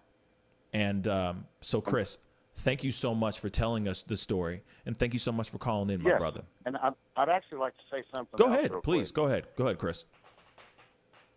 I'm the founder of a 501c3 charity. Right on. It's called Housing Our People Everywhere. And I want to get every person off the street and on their feet. And we have a solution to do it. creating jobs, a sustainable way of life, and we can change the perception of the person. But we all need something to bring us equal. We need equality. And I want to bring everybody from the poverty line to the prosper line. No one in poverty no more. That's what's up. When everybody told me, when I started creating this 15 years ago, they told me, you and whose army? I said, give me the Salvation Army, because they have nowhere to go but up. Mm-hmm. And I want to reach our children so they can have a safe future and have an equal opportunity to not have a college education, but have a $20 to a $40 an hour job. That's what's up, man.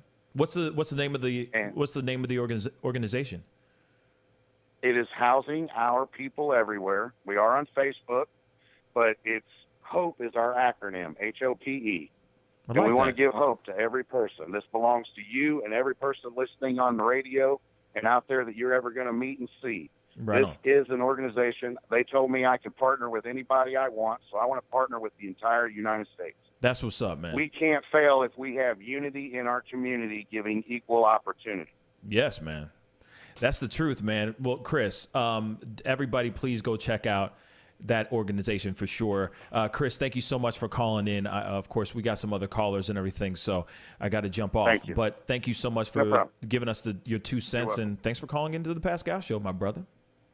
Thank you, brother. All right. Peace. So, yes, like I said, there's all kinds of stuff that are going on.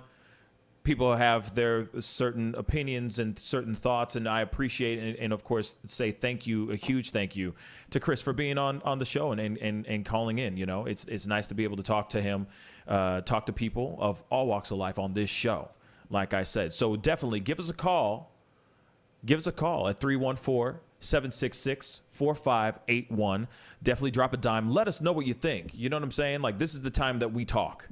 This is the time that we get our thoughts out and get the frustration out of our bodies, y'all. So call us, 314-766-4581. Jack, I didn't get to ask you, so I got to ask you. Violent protest or peaceful protest? What you think?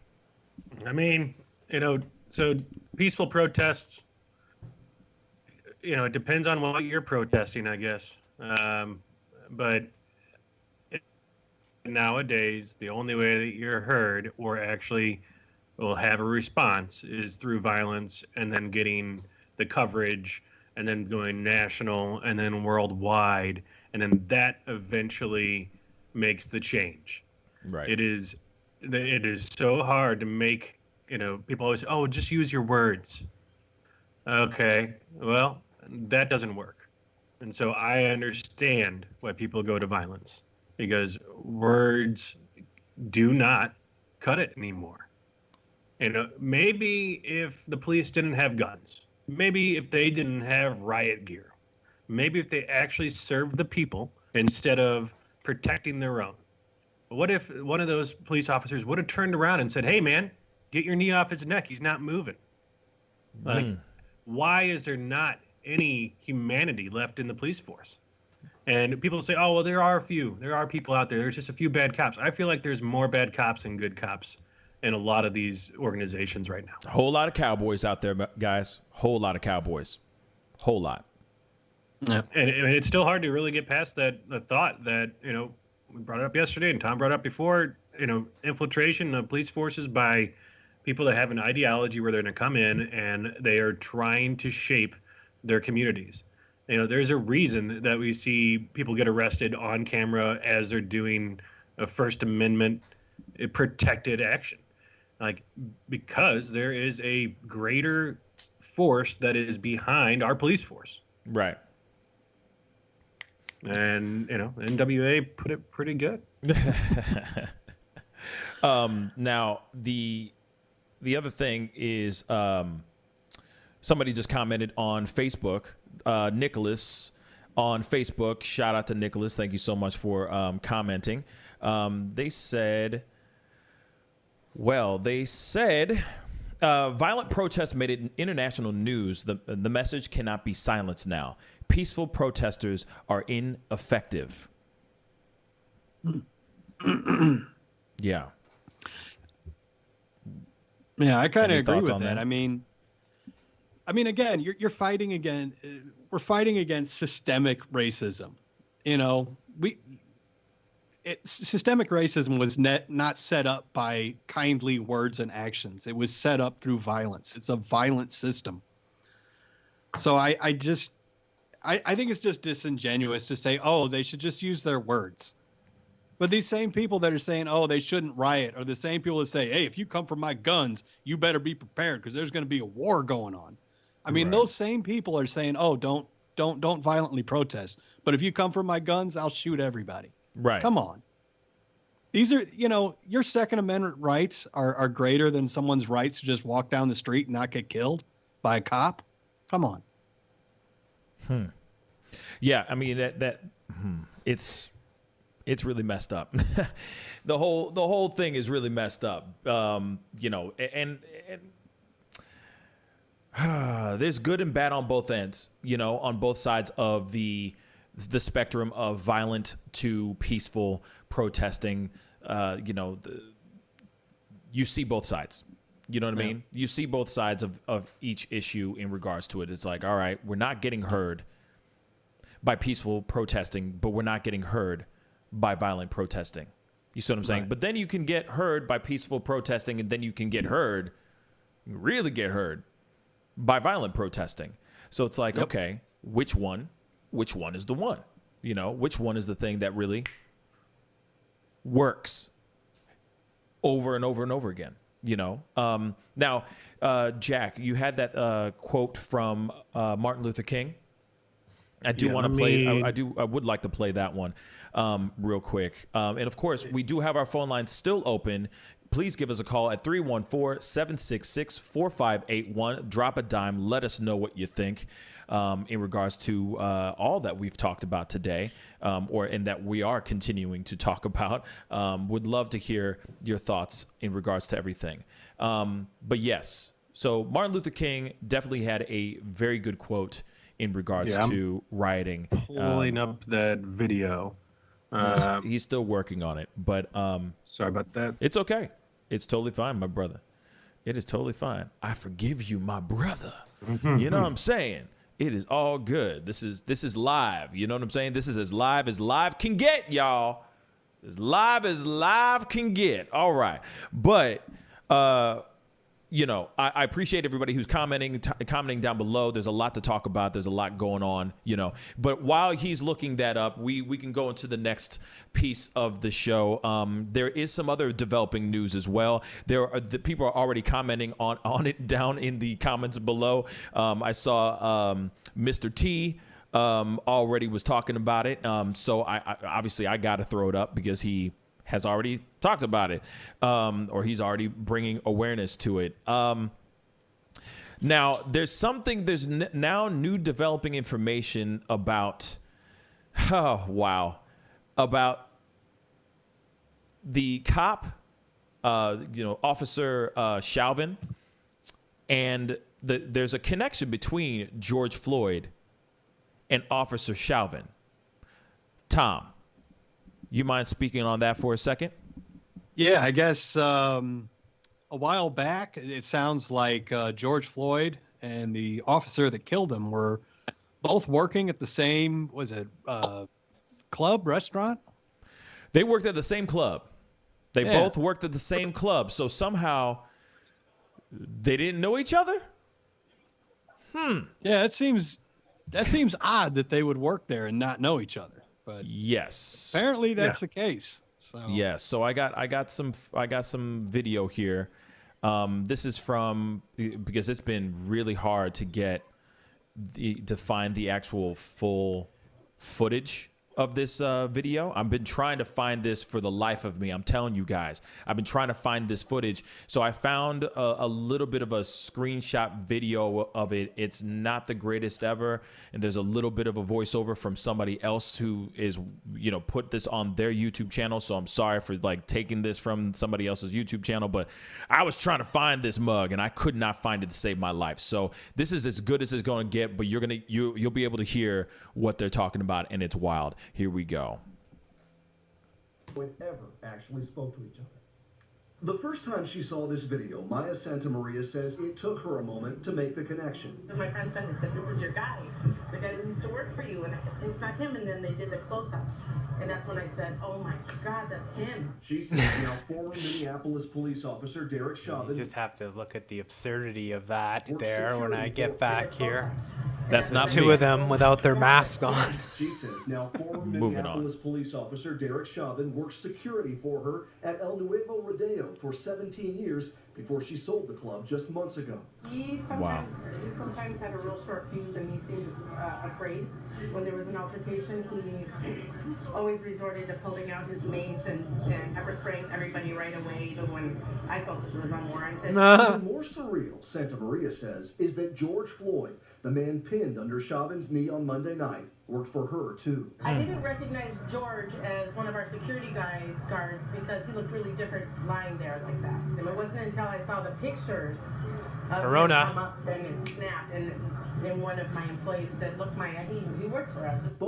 So both of these people, both of them worked together or worked at the same club at the same damn time, y'all. At the same damn time. They were both doing some sort of security for the club at the same damn time. You're telling me that this man did not know George Floyd? Come on now. Let me continue for just a few more seconds. Both men who worked security for the same club before their final encounter that left one dead and the other at the center of national outrage. But Santamaria says she does not know if they ever really knew each other. They were working together at the same time. It's just that Chauvin worked outside and the security guards were inside. I thought to myself, what if he could have just said, hey man, you and I worked together at Maya's place, man. Like, remember me? Yep. See, now that is something that I want to point out. If you work in a club, trust me, y'all know each other. I don't care what you think. Okay? Y'all know each other. For sure. Okay? Especially if you're the bouncer. Now, I know you're screen sharing right now, Jack, but Yeah. okay. So I was going to jump over to you guys, but I can't do that right now. So anyway, that being said, real talk. Chauvin and Floyd most definitely knew each other. You can't tell me that they didn't know each other. You just can't. Real talk. You just can't. You can't tell me that they didn't work. They worked in a club. That it's crazy for them not to have at least run into each other, seen each other. I mean, you know, when you're working in close proximity, it's a club. You know, it's not like it's some huge, gigantic arena or something like that where you just need to maybe cross paths. You know what I'm saying? You know for a fact. You know for a fact that they used to work with each other. Let's keep it straight funky, y'all. Let's keep it straight funky. They knew each other. Maybe he was like, he looks familiar.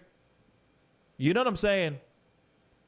I'm sure to him, all black people look the same. That's what I was going to say. That's probably what it is, too. He was responding to a call about forgery. He got out of his car, saw a black guy, and jumped into action. That would be my guess. Yeah, all I can say is, you know, for a fact that dude, they knew each other somehow. If you work here it is. I've worked in clubs. I've worked in bars. I've worked in clubs. I've worked in bars. I've worked in all types of different places. I've done the bartender thing, slinging drinks. I've served tables. I've done every single thing under the sun. You are at a club. You're going to be sitting there. I knew the bouncers of the club and the security guards of the club. You know what I'm saying? You know people because you're working in close proximity with them. You know, it's another home. You're going in there every single day, day in, day out. You know for a fact. Even if he was doing outside security, you know for a fact that he's working too. Like if outside security talks to inside security. If he's a bouncer, he's standing right there by the door most likely, or taking care of something, and he's like, okay, we got to get this to this guy. I mean, you can't tell me that they didn't know each other at least a little bit. You know what I'm saying? A little bit. Come on now. And that was they were working together in 2019, if I'm correct. 2019. Not very far. For a year. You're telling me they didn't know each other? Come on, y'all. Come on. Let's do the math. 2 + 2 always equals 4. I don't care how you bend the rules. Still ends up equaling 4.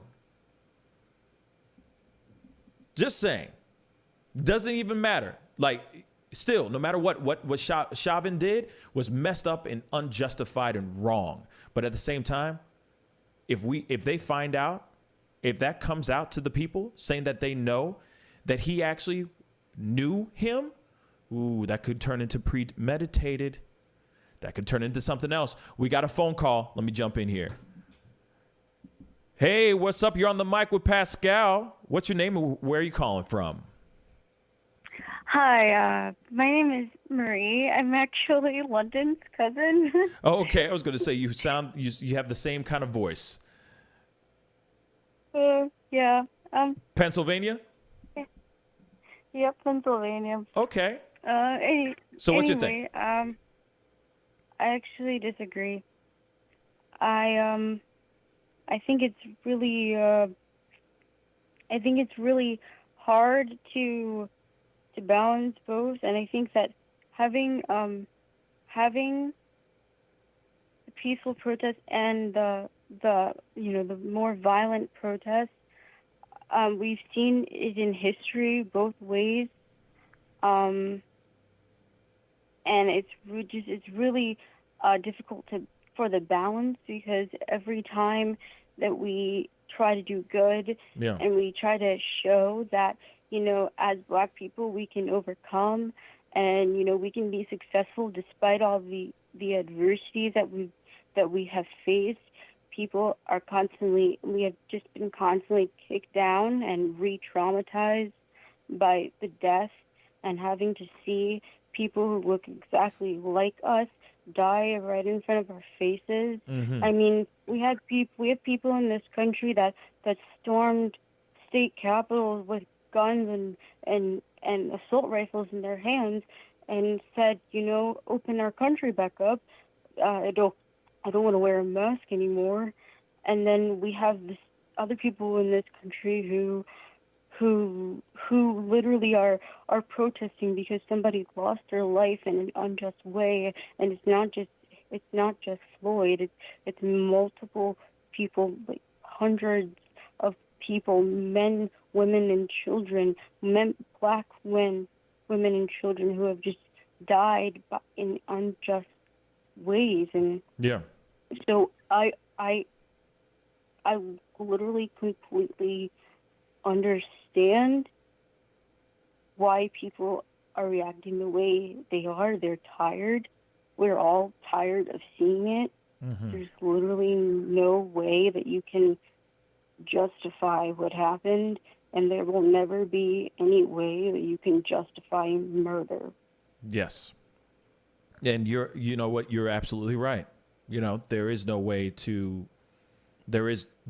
they can justify murder ever, especially when it's seen all over the globe via social media, and we're getting front row seats.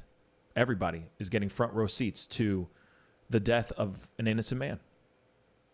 And so I totally understand what you're saying. And sometimes you need to shake the trees to make a noise. So thank you so much for calling in. Thank you so much for calling in on the Pascal Show.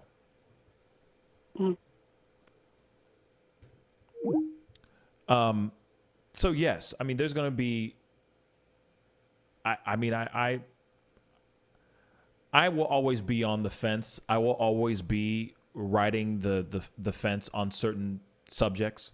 And, I see that there's a necessity, and there's a necessity for people to speak on what they're frustrated about, and to do a protest or to demonstrate. But sometimes you wonder which is better or which is more effective: violent or peacefully protesting. We got another call. Hey, you're on the mic with Pascal. Where are you calling from, and what's your name? Okay, Joe, calling from Milwaukee. Joe from Milwaukee. What's up, man? How you doing, brother? I'm all right, man. You know, I just want to make a few short comments. Shoot. Speak on it, brother. One is like Sister Soldier said, you know, when life, liberty, pursuit of happiness, and your ability to move from point A to point B is hindered, a state of war exists. And so racism is a system. You know, it's a system designed to hinder, stop, and even when you're walking down the street, you and I both know that as black people, I don't call myself black, I call myself an African American descendant, because black is not a race, neither is white.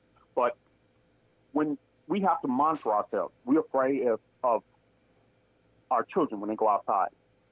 You know, my son is 16. I'm afraid I don't want him to drive, but I also want him to leave this country. Mm-hmm. You see what I'm saying? Because, you know, the system is that any race of people or group of people or system that does not realize a state of war exists. Yeah. Upon them, what happens is they get squashed. And so this is the issue, you know. Mm-hmm. So that's all I want to say. Okay. And hey, you know, we are seeing the results of injustice. Right on, man. Joe, delayed too long. All right. Thank you so much, Joe. Thank you so much for calling. Yep. So yes, see, like I said, that's the thing. It's terrifying. You know, I have no children, but I can only imagine when I have a son and giving him his first car and him being able to have the liberties of driving. That's the one thing I get terrified about. Is him getting a DWB, him just getting pulled over because he just looks suspicious. Those are things that do concern me greatly. Absolutely. Those are terrifying things. It's a terrifying thought for any parent. For any parent. Any black parent. You know, those are the things that we all get scared of. And like I said, I'm always putting myself in that person's shoes. Like George Floyd, I'm sitting there and looking at that and going, what if that was me? Or that could be me. That could be one of my close friends. That could be anything. You know what I'm saying? It's wild. It's really, really wild. You know? But anyway, we got to go into a quick commercial break. The phone lines are still open. So definitely give us a call at 314-766-4581. And of course, if you are watching this for the first time, please go hit that subscribe button on this show and hit that like button underneath. You know, if you're enjoying the discussion and being a part of this discussion, we are here to hold hands together and get through this terrible, terrible time together. Real talk, you know? So don't be shy. Hit that subscribe button, hit that like button, and hit that notification button so that you know when we go live. Monday through Friday, 9 a.m. Central Standard Time. We'll be right back. This is The Pascal Show. Bye. Sex, money, power, respect. All of us have in this scrutiny. All the good people different to me. Take up your glass. The festival is crazy in the streets. Deception, the fakers and leaks. Entertainers are trucking for tweakers and losing their seconds and nothing unique.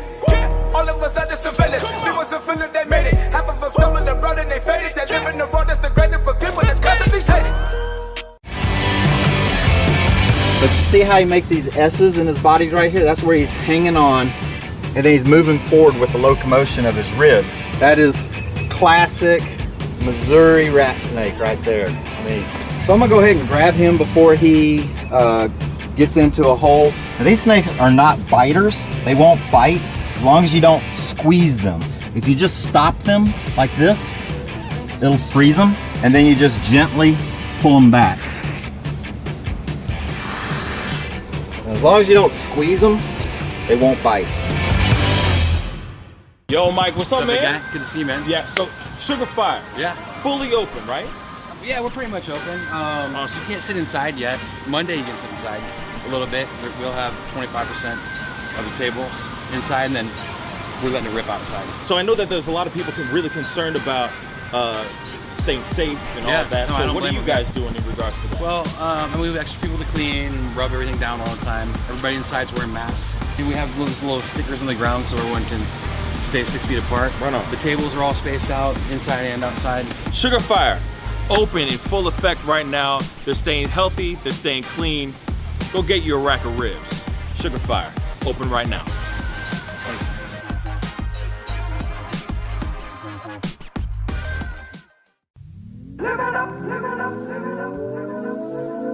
The Fur and Leather Center, providing the highest of fur and leather goods.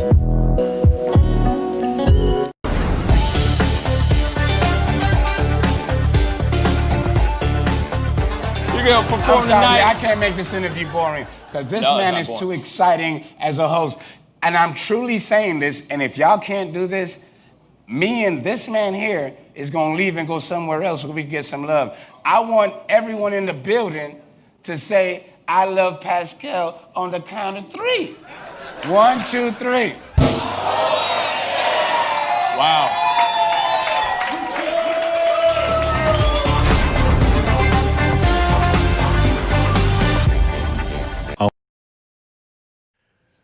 All right, welcome back, guys. Thank you guys so much for watching and tuning in today. It's been a crazy, wonderfully packed show under unfortunate situations and unfortunate circumstances. But of course, we're here to talk about all these things. And like I keep saying, if this is your first time checking out this show, seeing this for the very first time, we do this show Monday through Friday, 9 a.m. to 11 a.m. Central Standard Time.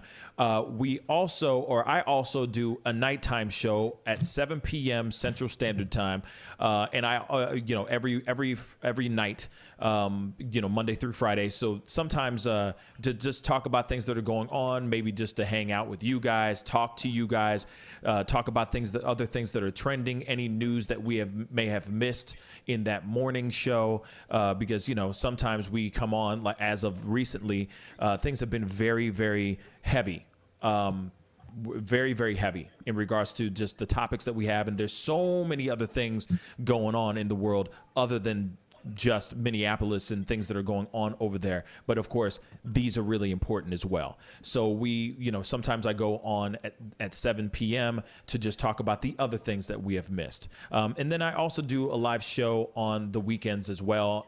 I pop up randomly over the weekends and everything, just to chat, hang out with you guys, talk about stuff, and just have a good time. You know what I mean? Just have some fun and, keep it loose and fun. Lately, it's been very, very heavy because of everything that's going on. Of course, it's been pretty wild and really unfortunate. But of course, hit that subscribe button, hit that notification bell, because I know that there's a lot of people that keep saying, I don't know that I'm not getting the notifications when you go live. So if you can, unclick that bell and re-click that bell again, maybe that'll rejuvenate and reset the whole thing, the notifications bot for you. Anyway, let's keep going into this conversation. Now, I do have the quote from Martin Luther King in regards to what he is saying as a riot is a language of the unheard. Jack? All right, I'm going to go ahead and hit play on this. It's about a little bit over 2.5 minutes. Go for it.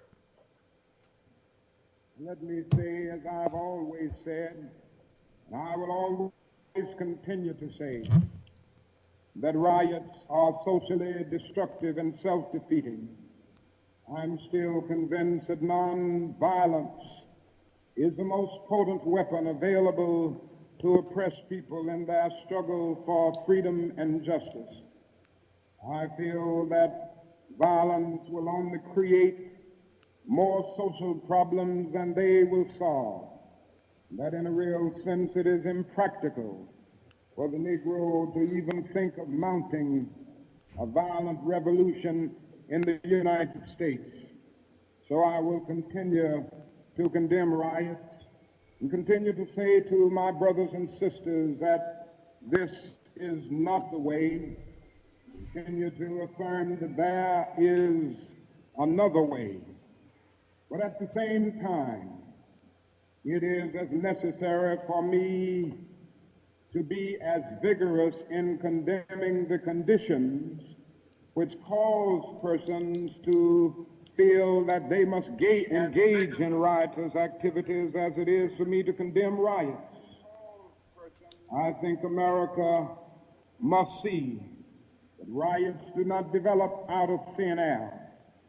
Certain conditions continue to exist in our society, which must be condemned as vigorously as we condemn riots. In the final analysis, a riot is the language of the unheard. What is it that America has failed to hear? It has failed to hear that the plight of the Negro poor has worsened over the last few years. It has failed to hear that the promises of freedom and justice have not been met. It has failed to hear that large segments of white society are more concerned about tranquility and the status quo than about justice, equality, and humanity. And so in a real sense, our nation's summers of riots are caused by our nation's winters of delay.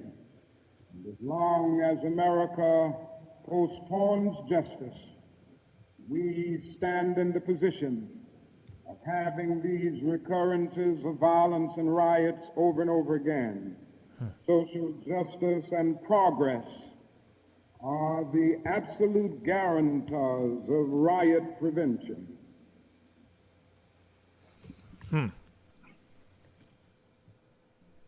And that comes from the man himself, Martin Luther King, Jr. And, you know, I have to say that, I mean, I feel like these are the times that we should start listening to some of the greats, some of our past leaders.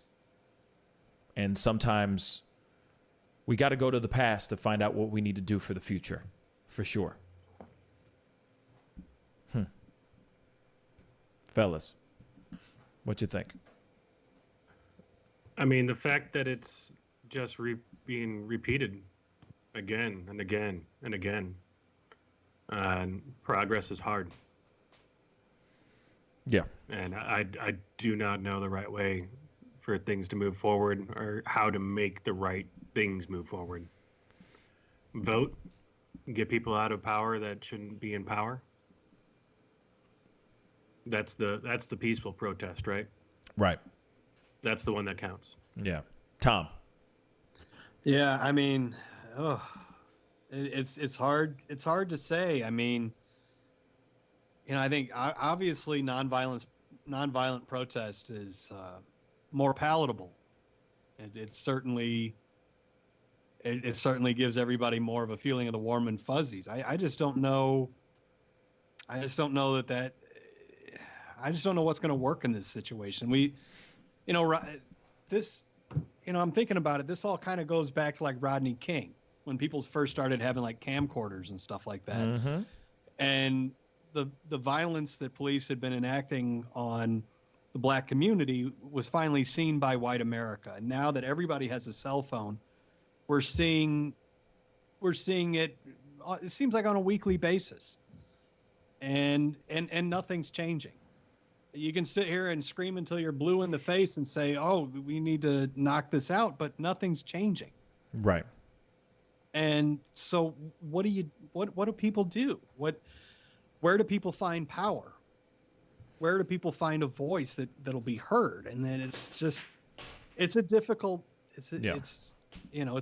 nut to crack. I'm going to go to some of these comments here. And you're right, Tom. It is a difficult nut to crack. Hensanity, Pack Rippers on YouTube commented, he said, or they said, MLK told you there was a cancer present. Malcolm told you how to deal with it. But Malcolm moved toward unity before the Brotherhood murdered him. Unity is key. They can't kill us all. And I have to say, I agree. Unity is key. And if we're all together going after one cause or after one goal, like I said, if it's focused, then we shall overcome. We can accomplish anything as a unit. as one united front, absolutely. But when you got all this other stuff, this other mucky muck going on the sidelines, all this other disarray that's throwing off the focus, then everything gets lost in translation. That's why it's important, as what Insanity said. Yes, we need unity. We need to be united. But if we're going to continue to do what's going on up in Minneapolis, they're only going to look at those protesters as tyrannical rioters. And that's it. Like I said, it's getting lost in translation. But now it's just chaos. There is no control within the chaos. Go ahead, Tom. What's up? Yeah, again, this is another situation where it's just damned if you do, damned if you don't. Of course. You know, everybody's saying, don't burn your community down, do peaceful protests. And then when Colin Kaepernick goes out and does peaceful protests, it's how dare you? Exactly. How dare you kneel during the anthem? How dare you peacefully protest? So people burn down their community.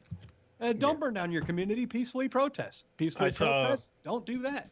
I saw a meme thing that said, which kneeling of the knee bothers you more? Yeah. Right. Yeah. And that's the thing. People were up in arms. I mean, he couldn't ever play. He couldn't play football ever again just because he did one gesture, one peaceful gesture. Absolutely. And yet this only goes with the argument that's going on right now. He did a peaceful gesture, and what happened? He brought awareness to something, but he lost his job, and yet now we still have somebody. George Floyd is dead.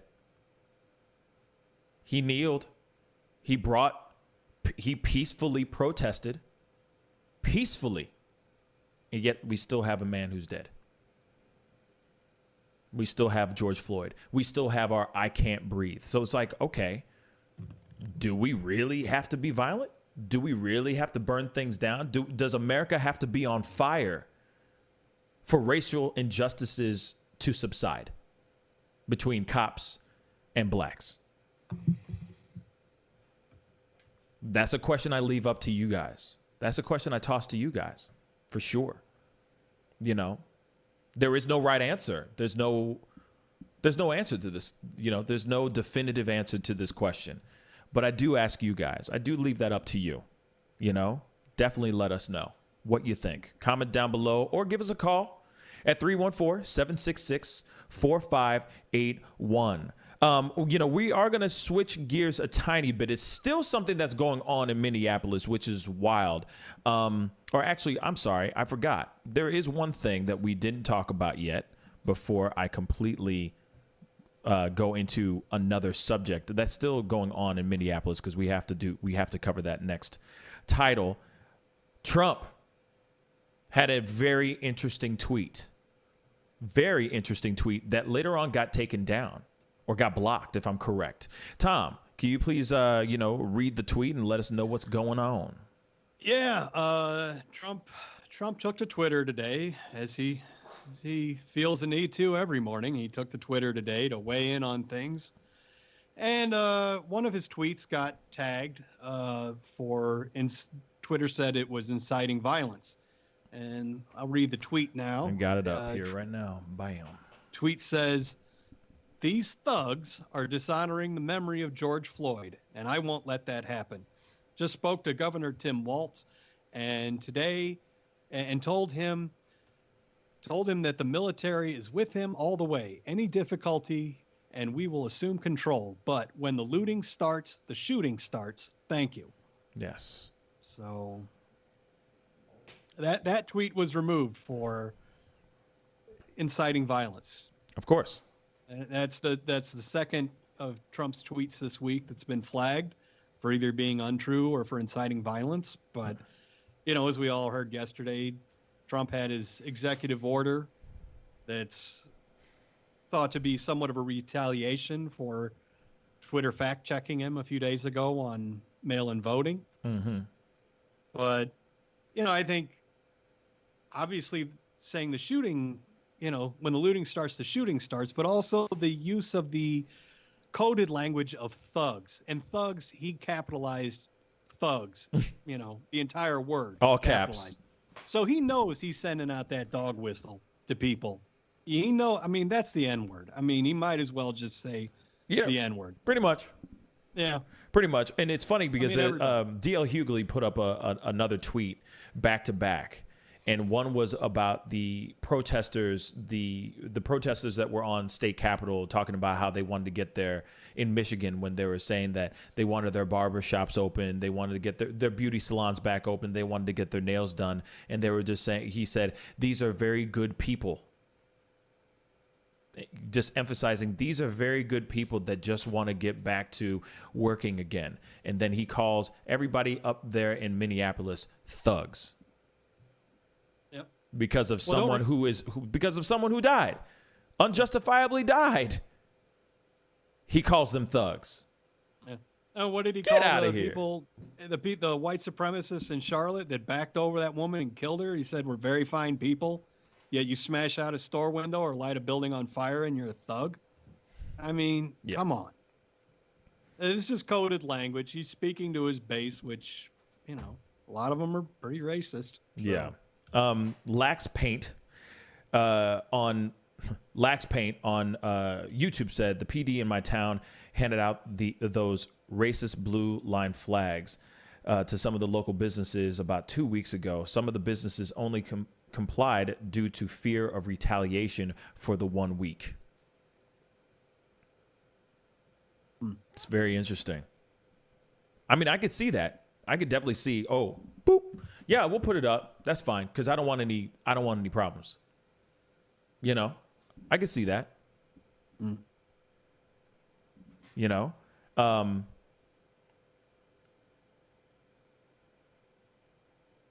But yeah, I don't know. I could see them doing that kind of stuff, creating more. Free Radio said just now, Pascal, what do you think about the protest being turned into a Reopen America protest? WTF. Huh. What do I think about the protest being turned into a Reopen America protest? That would be a very, very messed up thing. Like Is you'd that have what's to happening? be. I don't know. Somebody Google that. But on some real stuff, if it was to turn into something like that, that would be the most messed up, most chopped up and screwed situation I've ever heard in my whole entire life. Real talk. That's messed up. If it was to turn into that, Free Radio, I don't even know what to say. I don't even know what to think on that one, because that would be just wild. To me, that's some wild stuff. That's wild. Free Radio said, I've been seeing MSM tout this. That's very interesting. Now, if it turns into something like that, of course it would turn into something like that. But then what's funny is I'd love to see what Trump would tweet then. If it was a Reopen America protest, if it slowly merges into that, those thugs will quickly turn into very good people. They're just good people, just want to work. We got to reopen America. Wait for it. If that happens, they're breaking the windows just to get into work. They're just trying to work. They just want to make money. Reopen America now. Yeah. They're not thugs anymore. I didn't say that. I didn't say it. Get out of here. If it does that, woo! Yeah. He's going to be so quick to sit there. Thank God for him, at least, that tweet got taken down. He's going to real quick turn it around to thugs, from thugs to good people. It got shadowed. It got put behind you have to accept in order to read this because it is against our terms. The only reason it's there, it probably is because he's the president. Gotcha. Right. I would just like to see his whole account, them to go back through all of his past tweets and put some kind of warning behind, the 95% of them that are against their guidelines. Yeah. And there was a long time ago where people were calling for him to be removed from Twitter because he wasn't inciting violence. So, Yeah. they should stick to their rules. And what's funny is that he just signed an executive order for social media, so he can put whatever he wants on there. I don't know if it's gonna actually go through, but we'll see for sure about that. We do have a comment. Unity Now and Forever on YouTube just said they are criminals for looting and burning, but when you're being killed and don't have voice and you're living under tyrants, what is the correct choice of actions? That's a very good question. That seems to be the ongoing question right now, the ongoing discussion. Mosey just said, or Masi just said on YouTube, the good people on both sides had nothing to do with the alt-right people. It had to do with the people who want the statue to stay up, and those who want it down. I see what they're saying. Okay. And I disagree, but I see what they're saying. Yeah, I don't know. I don't know what to say.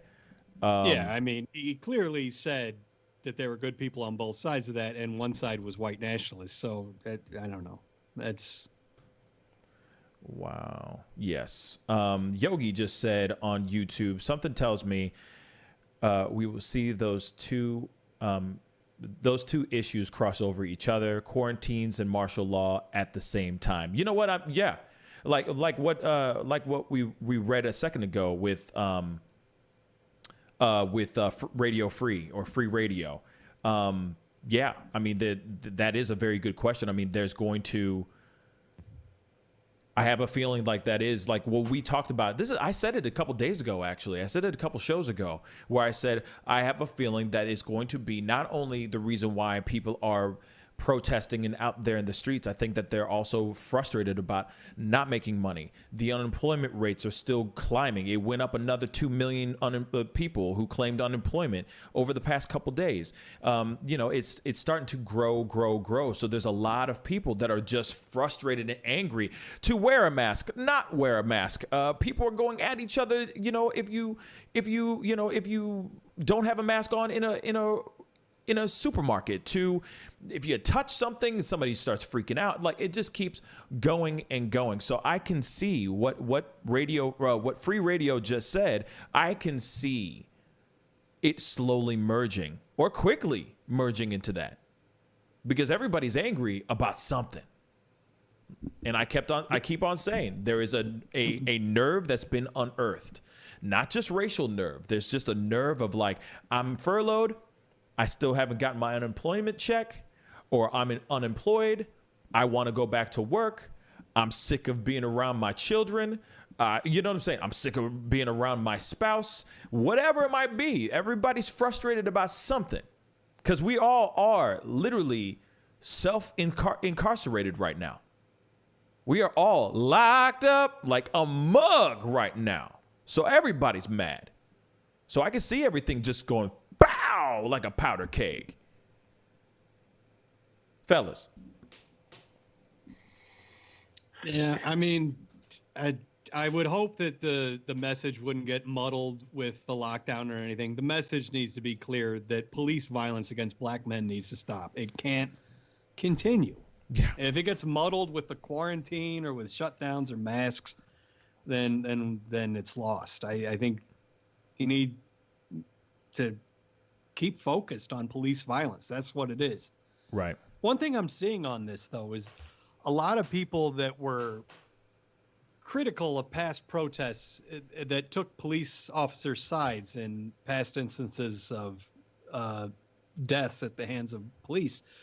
A lot of people, Trump included, have said that what they're seeing is disturbing. People that, thought that Darren Wilson was justified in killing Mike Brown are now saying, well, in this case, it looks like the officer, was wrong.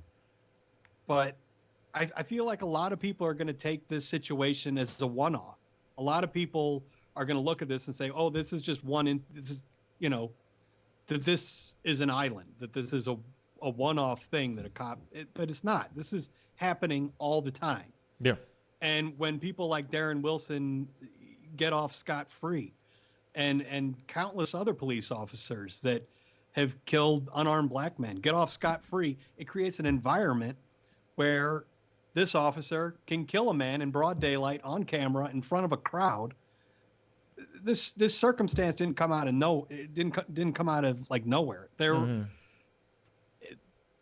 The stage was set for him to do what he did by all the previous officers that have gotten away with murder. And then also from a leadership of the company of the country that says that they can go out in the middle of Times Square and shoot somebody and get away with it. Yep. And still get votes. Yeah. And if you look at the leadership and probably, I mean, it blows my mind that there's an African American like police chief, right? I would like to hear more from him. Yeah, me too. Actually, I would love to hear more from him for sure, just to see what he thinks about everything. But at the same time, he was the one that gave them paid leave, so it makes you wonder.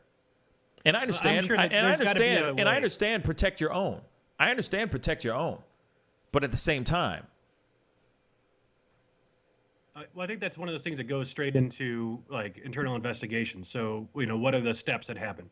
They probably get immediately put on paid leave. So now they're no longer out in the workforce. They might be behind a desk, but they get moved, and then they put paid on paid leave while it's under investigation.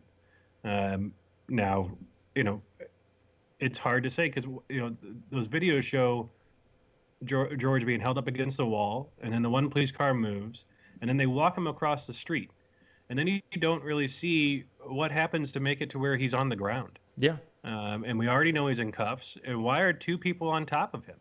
It's like what 4 people? I mean, what can they? And what is it that he is able to do? Yeah. I mean, that requires that many people to actually manhandle him like that. Yeah, it's pretty messed up. The real talk, it's really, really messed up. And of course, we can continue talking about this on and on for sure. Keep the comments going on down below. We are going to jump into the next conversation for sure. We got to shift gears just a little bit because, time is running out, unfortunately. But speaking of Minneapolis, there was some other information and other things that have happened over the past couple days.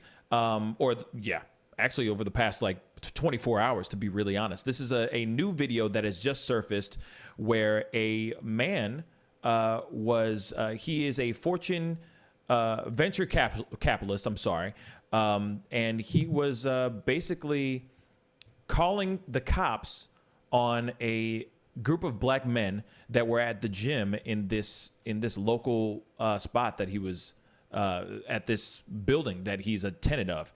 So we're going to show this video because this is wild. And his name is Tim Austin. Tim Austin is a venture capitalist. He went down to his gym in his building. He's a resident in this building. He came downstairs. He saw a group of black men in the gym working out, peacefully just doing their own thing. And he walked up to them and this happened.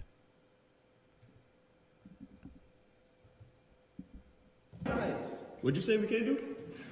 I'm Tom Austin. I'm a tenant in the building. Are you? We're all tenants in this building. What office? Don't worry about that. We don't have to say anything. What office? So we have an office here, and this guy came accusing us we can't be here. What office are you in? Don't worry about that. We don't have to tell you anything. I'm calling 911 now. Go ahead. What? As you guys can see, we're dealing with racism here. Nicole? Hey, this is Tom Austin. I'm in the gym with the mosaic. There's the whole, I don't know what to do here, but there's a whole bunch of people who don't appear to be. Bruh. Y'all see this race? Wow. Okay. First off, that is some. All this racism is killing me, y'all.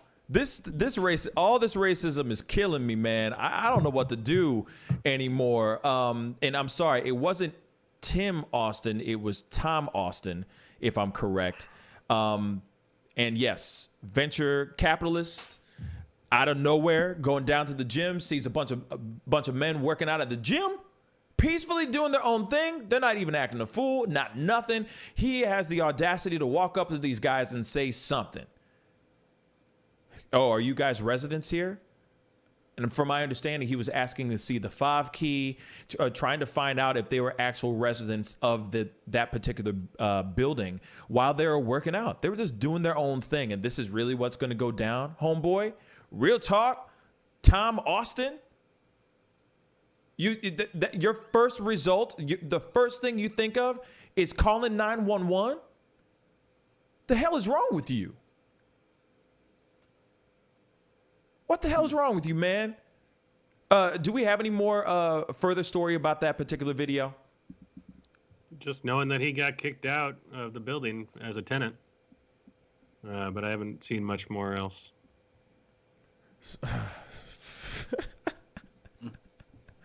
I'm sorry, but that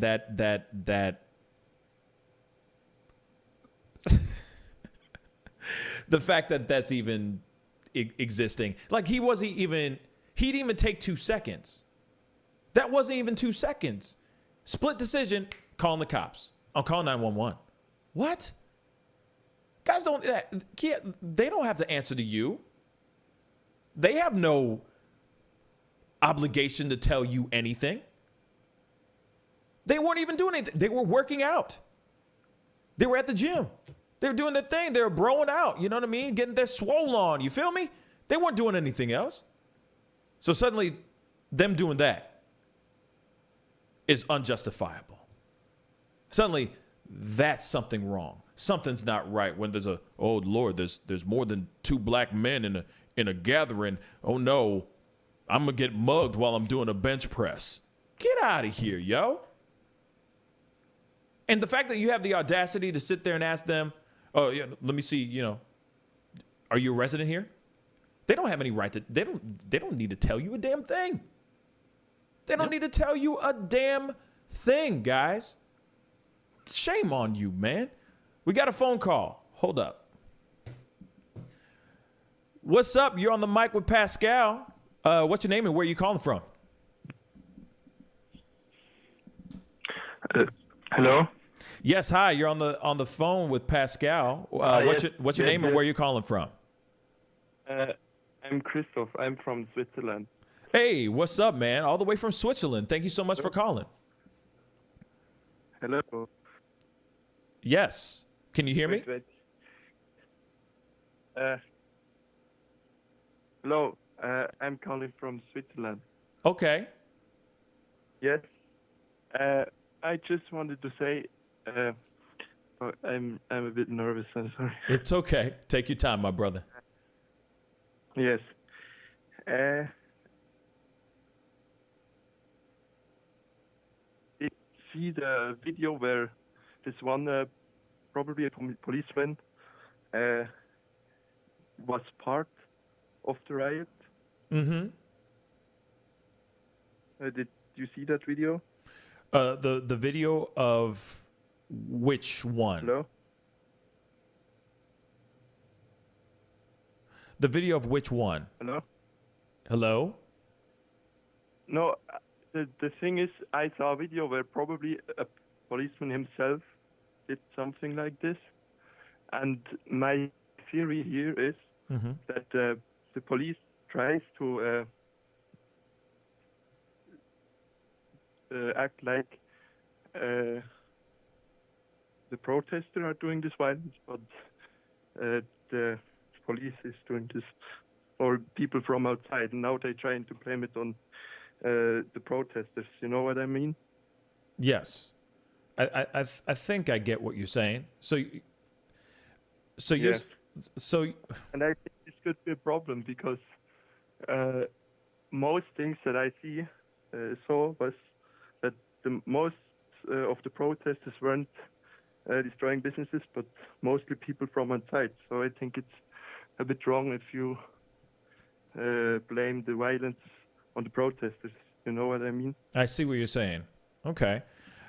And yeah. I think it's distinguish between the protesters who only get violent against the police and people who are just there to riot. And you don't even know if those people are policemen or not. You know what I mean? Mm-hmm. Yes. No, I see. is important for the people to know. So, because I think at this point violence is a bit necessary, you know what I mean? Because it's at this point for me it seems like self-defense. Gotcha. Yeah. Yes. So I understand. I understand what you're saying, and that makes sense. You know, there's a level of things that are not being understood, or things get kind of lost because we don't know where the violence is starting and where the violence ends. You know, who's starting it and who's stopping it, and all that. So go ahead. I think people need to know that police officers can also act undercover, or some people can say they are there for the protest, but are only there to make violence. So this distinguishing is important. That's what's up. Christoph, thank you so much for that comment. I really appreciate you calling in. Thank you. Yeah, thank you. All right. Bye-bye. He's making a good point. That is definitely something to think about. The possibility of things being kind of, what's the word? Things being planted. That could be a possibility as well. But going back to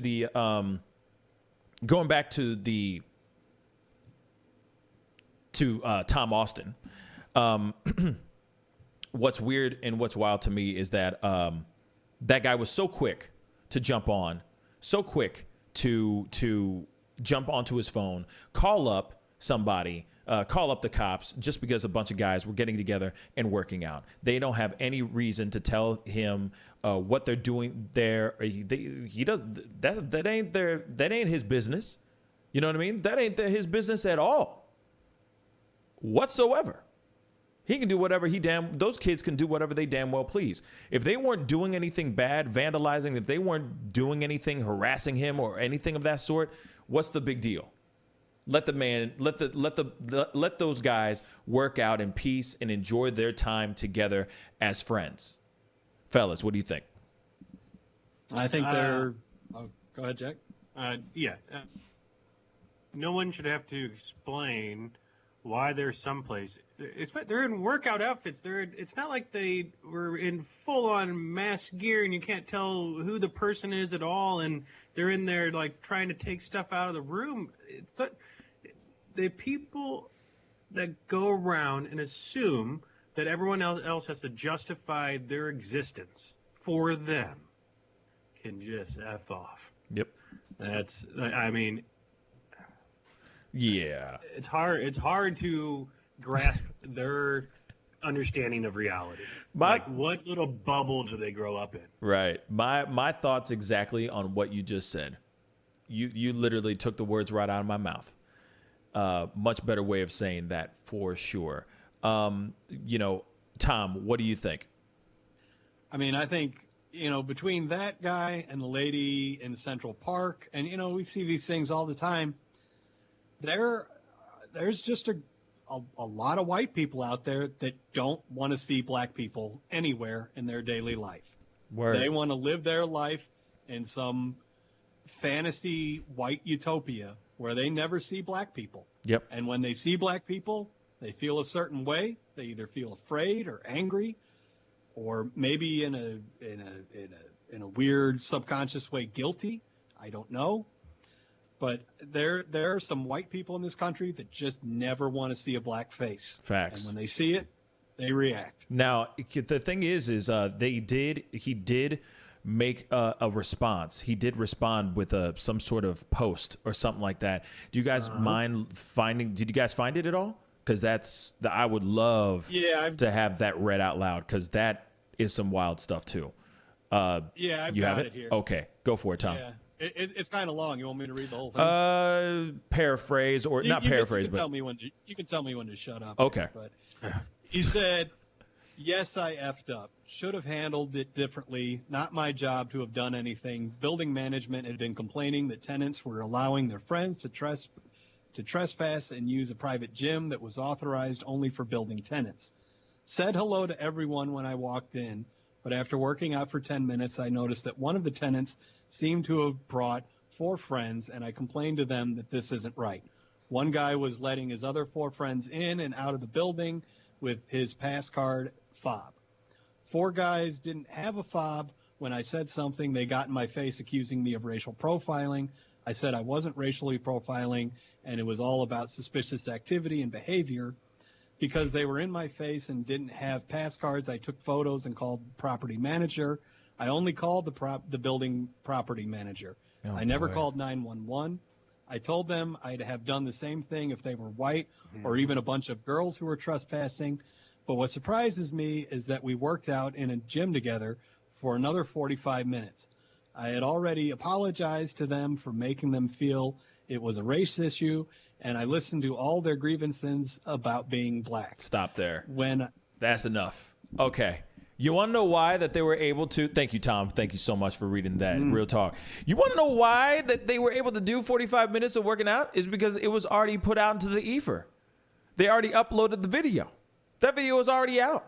They were just like, all right, we're just going to put it out there, and people going to be, we'll let the public judge the situation for themselves. Real talk. And I don't care if he was sitting there going, oh, that like, if the guy, that's his prerogative. The dude pays, homeboy that had the fob and was letting his friends in the thing, that's his prerogative, man. That ain't your job. You ain't security. You ain't the front desk guy. You ain't the policy holder. You're not a chair holder of the building.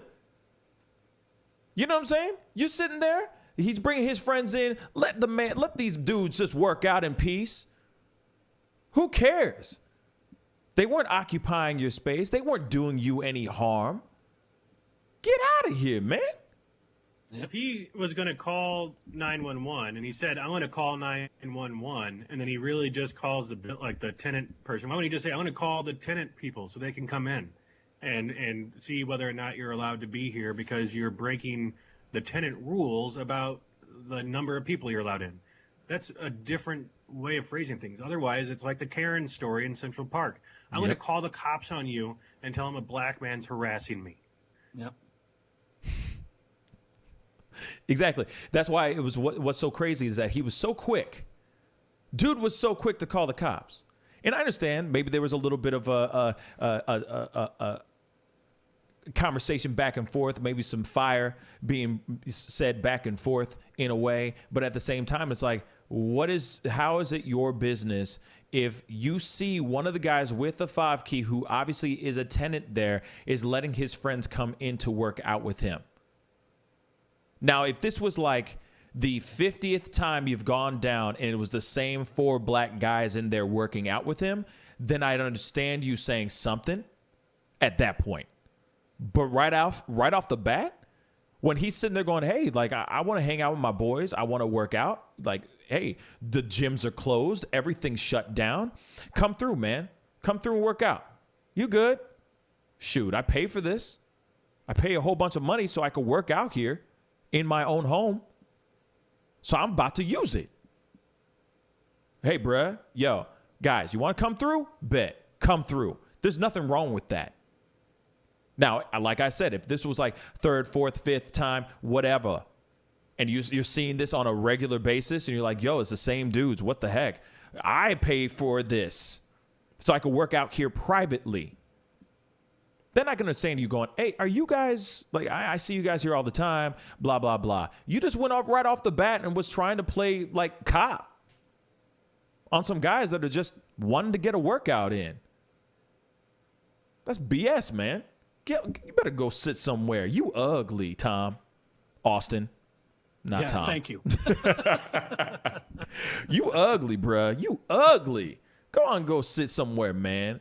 You natural born dumbass. That's ridiculous.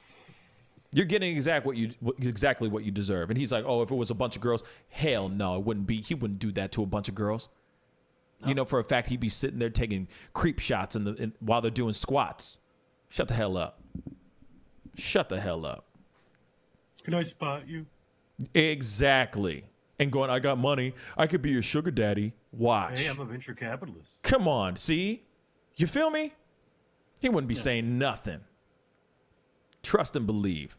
We got a phone call. I'm going to take it.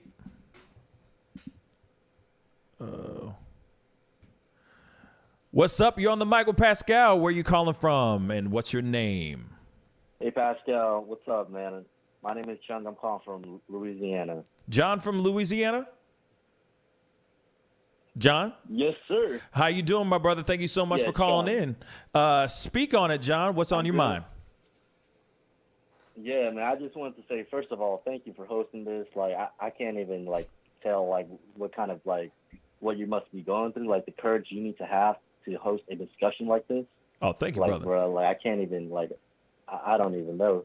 But as for, like, the issue with Tom Austin, I mean, look, man, like, that, I mean, straightforward to that's racism. But, all day. You know, like, we have to understand, you know, like, yeah, that was not right. But at the same time, I can see why he might have done it, because, I mean, we did have, like, a whole bunch of riots that just happened, riots, protests, whatever you call it. We had a lot of violence happen recently. You know, had a lot of things happening, and he's probably scared for his life. Yeah. I mean, I have no idea what it's like to be in Minneapolis right now, you know? Oh, I can only imagine. So you probably got him worried for his life. But let me ask you this. Do you mind if I don't mean to interject or interrupt what you're saying, but let me just throw this in here just for a little bit of food for thought. Okay. Now, in light of everything that's going on, say that this is captured during the very sensitive, racially sensitive time in Minneapolis. Let's just say this is actually happening whilst the riots are going on. All the demonstrations and the events that are happening right now are happening right then. Okay. He goes down there to the gym. Yes. He sees a group of 4 men. He sees 4 men down there, right? He's chilling. He knows that all this stuff is going on, all this rioters and all this stuff. Windows are getting bashed out, buildings are getting blown to bits, burned down, and all that. He's in a gym that is perfectly fine. Nothing's been touched. And these guys are just in there working out. Now, if he's sitting there worried because of the racial tensions and all the stuff that's going on, I get that. But at the same time, he's not looking at these kids as, oh, these kids are just working out. He didn't take a step back and just see that these guys are just working out. He automatically just put the prejudices and all the prejudgment that he had on top of their faces. They could have just been doing squats, curls, doing what they were doing. And he was quick to assume that they were doing some bad, that they were up to no good. So I understand what you're saying, them being nervous, but at the same time, they were in gym clothes working out, bruh. Where's the bad? See what I'm saying? Go ahead, John. You're right. No, you're right. No, you're absolutely right. You know, it was not right. You know, like just like how, you know, George Floyd, that was not right. Straight up, that was murder. Word. You know, but when it comes to this stuff, like, you have to understand, you know, no matter what race you are, like, no matter what stance you have in any politics, like, you know, like, there's points on every single side, you know. Mm-hmm. There's good and bad parts to every side. And I mean, like, going to, like, the original point of, you know, should we use nonviolent protesting, or do we need violence, right? I think we need nonviolent means, but we need to have power, you know, because the problem with violence, you know, when you use violence, it is so easy to just have your message be just completely torn apart and misconstrued into something that it's not. Because all it takes is a few bad eggs, and it completely destroys the movement. Absolutely. And it just takes all, like, validity from it. And then you have people that are just attacking you, you know, for something that started off with a good cause. Yeah. But now all they can see is just the violence, the hurt, the racism, just all the pain, Mm-hmm. right? But if you use nonviolent means, you know, that doesn't mean you have to be weak. And I think, like, you know, like, it's important to remember, like, with all these situations, you know, like you said earlier in your talk, you know, this didn't just come out of nowhere. You know, this is like a tipping point. You know, this is generations of just prejudices and issues that we've been dealing with in America and across the world, but especially right now with the coronavirus and everything that's going on.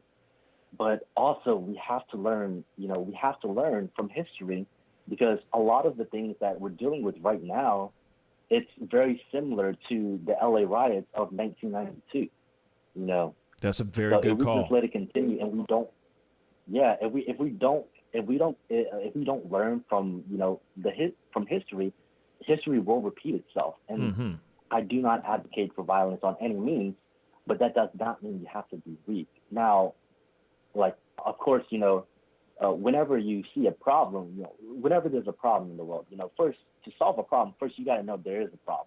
So now there's no way around it. You know there's a problem. You can't fight that. But then we got to talk about, how do we solve the problem, you know, and how do we solve it with non-violent means? Yeah. Yeah, you're absolutely right. And that's the thing that needs to be figured out. You know, there needs to be, I guess, some movement that goes out there that shows people, hey, we can do these things without actually doing as violent or as, you know, or as peaceful, finding a happy medium so that there's a way to get the point across and the message across. When it starts going into extremes, like burning down buildings, like large buildings and stuff, that's when it goes, okay, where is the good behind it? Like I said, it turns into a selfish thing. But go ahead. Exactly, because it did, you know, these protests, they didn't start off as riots. They started off non-violently. But all it took was just a few bad eggs to just throw everything into a mess. Yeah. But like, you know, that's actually why I called in. You know, it's like, if you're just talking about the issues, you know, which has been happening for a long time, for decades. You know, we've been talking about these issues, and people talk about it all the time. But if we just talk about it and we just say that it sucks and it's bad, and we don't actively do something to solve it, we are victimizing ourselves. You know. Yeah. And that's with anything, right? You know, if you see a problem, and it's a problem, you have to do something to fix it, and you can't wait for somebody else to step in and solve it for you. Exactly. But whenever you know you've got a movement, you cannot give up any ground, because any mistake you make, you know, your enemy, your opponents, they will use that against you. You know, so if you make one mistake, just one person who associates with the Black Lives Matter movement, who accidentally kills a cop, you know, and like, it's a never-ending cycle of hate. You know? Right. I mean, you know. So like, how do we fix that? As one of the other callers said earlier, and you know, and it's a true thing. I mean, two rights do not make a wrong. And you know, one thing does not solve the other, but sometimes. You know, in certain climates, sometimes you need to shake the rafters. Sometimes you do need to burn things to the ground so that it can be rebuilt with more solidarity. So, you know, John, thank you so much for calling in. I really appreciate you giving us your 2 cents. So thank you so much for calling into the Pascal Show, my brother. Can I throw in one more thing? Yeah, real quick.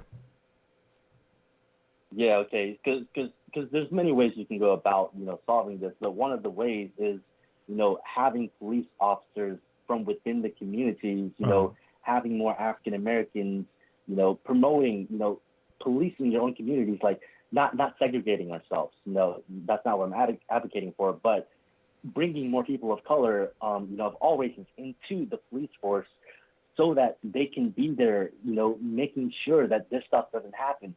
Because if you're protecting your own community, you will care for your own community a lot more than somebody who doesn't know these people. I'll say this though, real quick. I can see why there's not many African Americans, not many black people as cops, solely because of what the badge stands what the badge represents nowadays, especially right now. Not anybody's going to sit there and go, oh, I'm going to be a cop. It's going to be very hard for a black man or black woman to say, I'm going to be a cop nowadays. A lot of times you get looked at, you get the side eye, that kind of thing, saying that you're the enemy now, that kind of thing. So I can see what you're saying. Yes, we need to get to that place where there is more integration of races in the force, but at the same time, I think more importantly, there needs to be some sort of screenings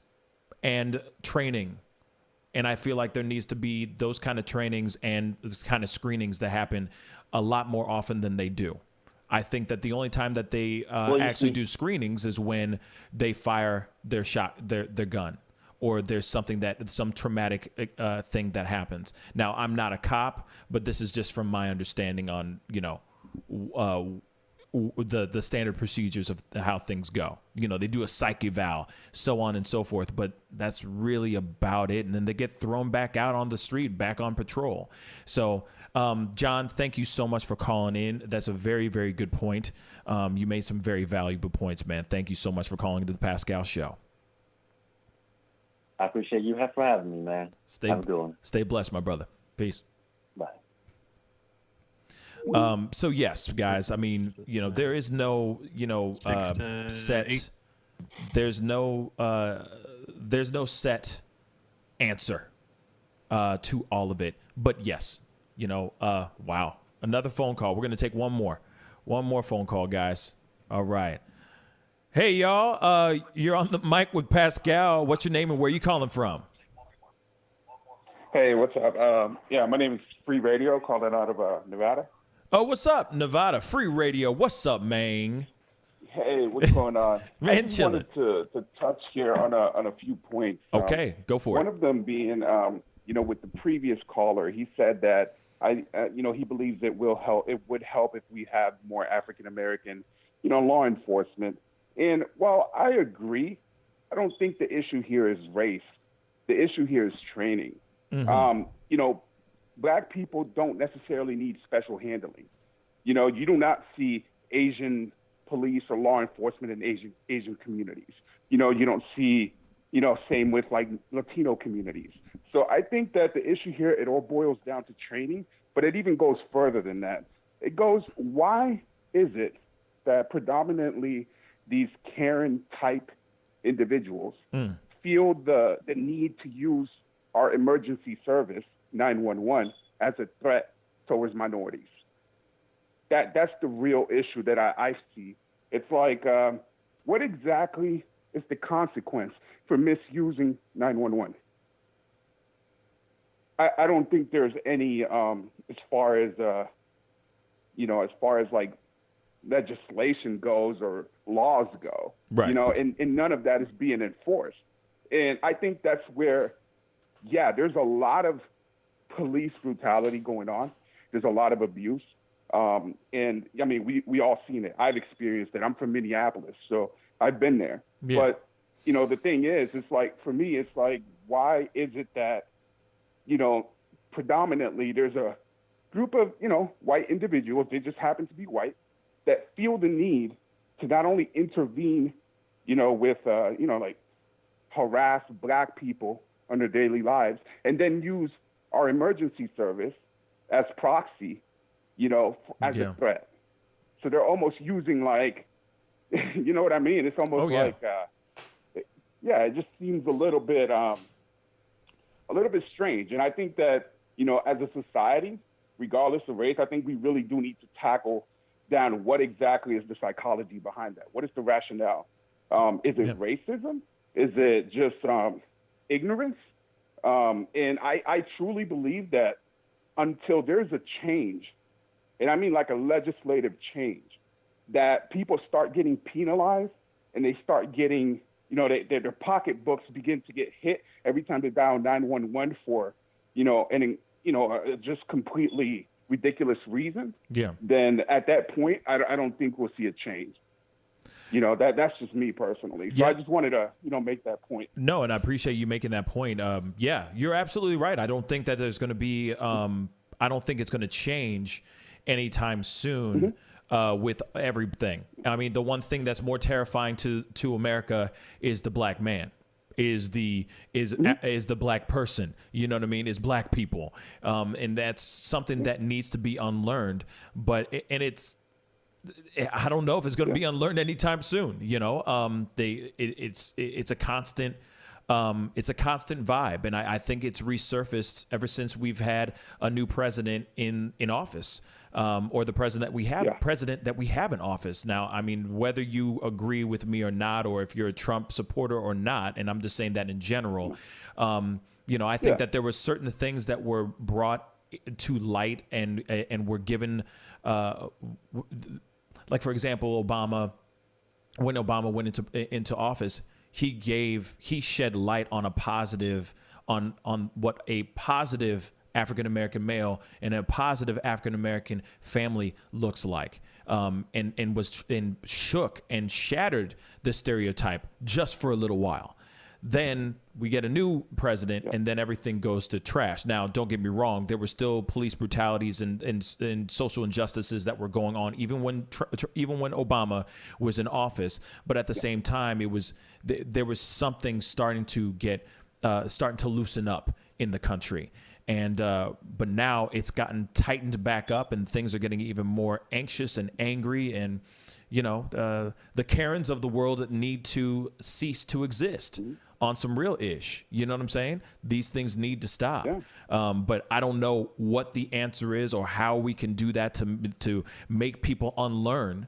But we have to show somehow.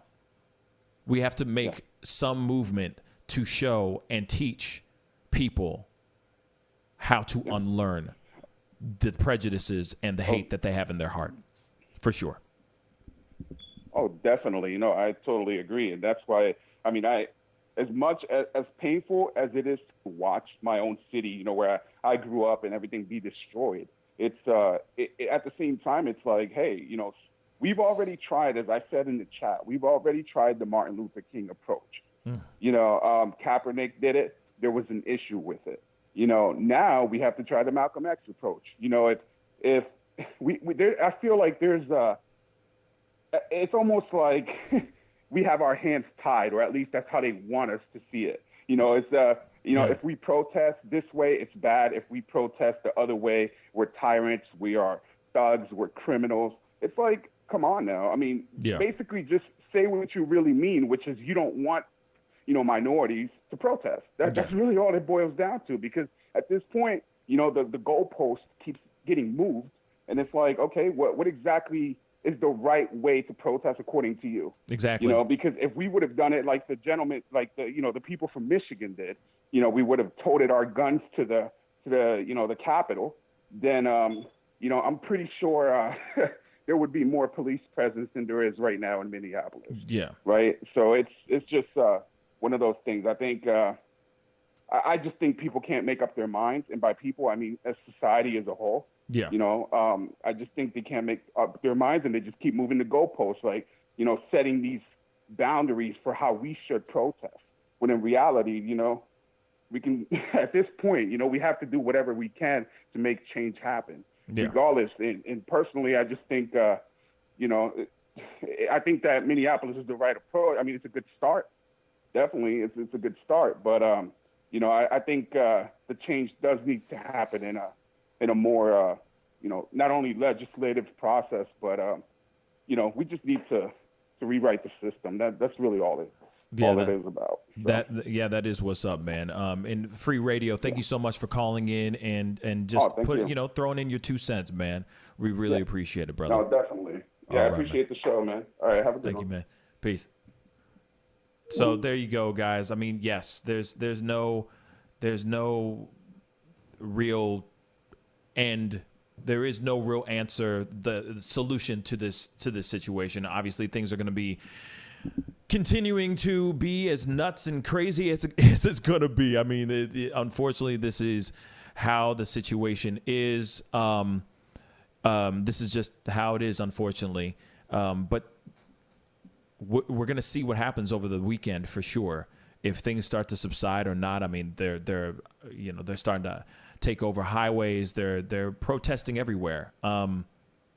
And all I can sit here and hope is that people will start to, like, the violence will start to calm down, and we will be able to see and hear what people have to say, you know, what the real protests are, and what they're really rallying together about, you know, on a positive level.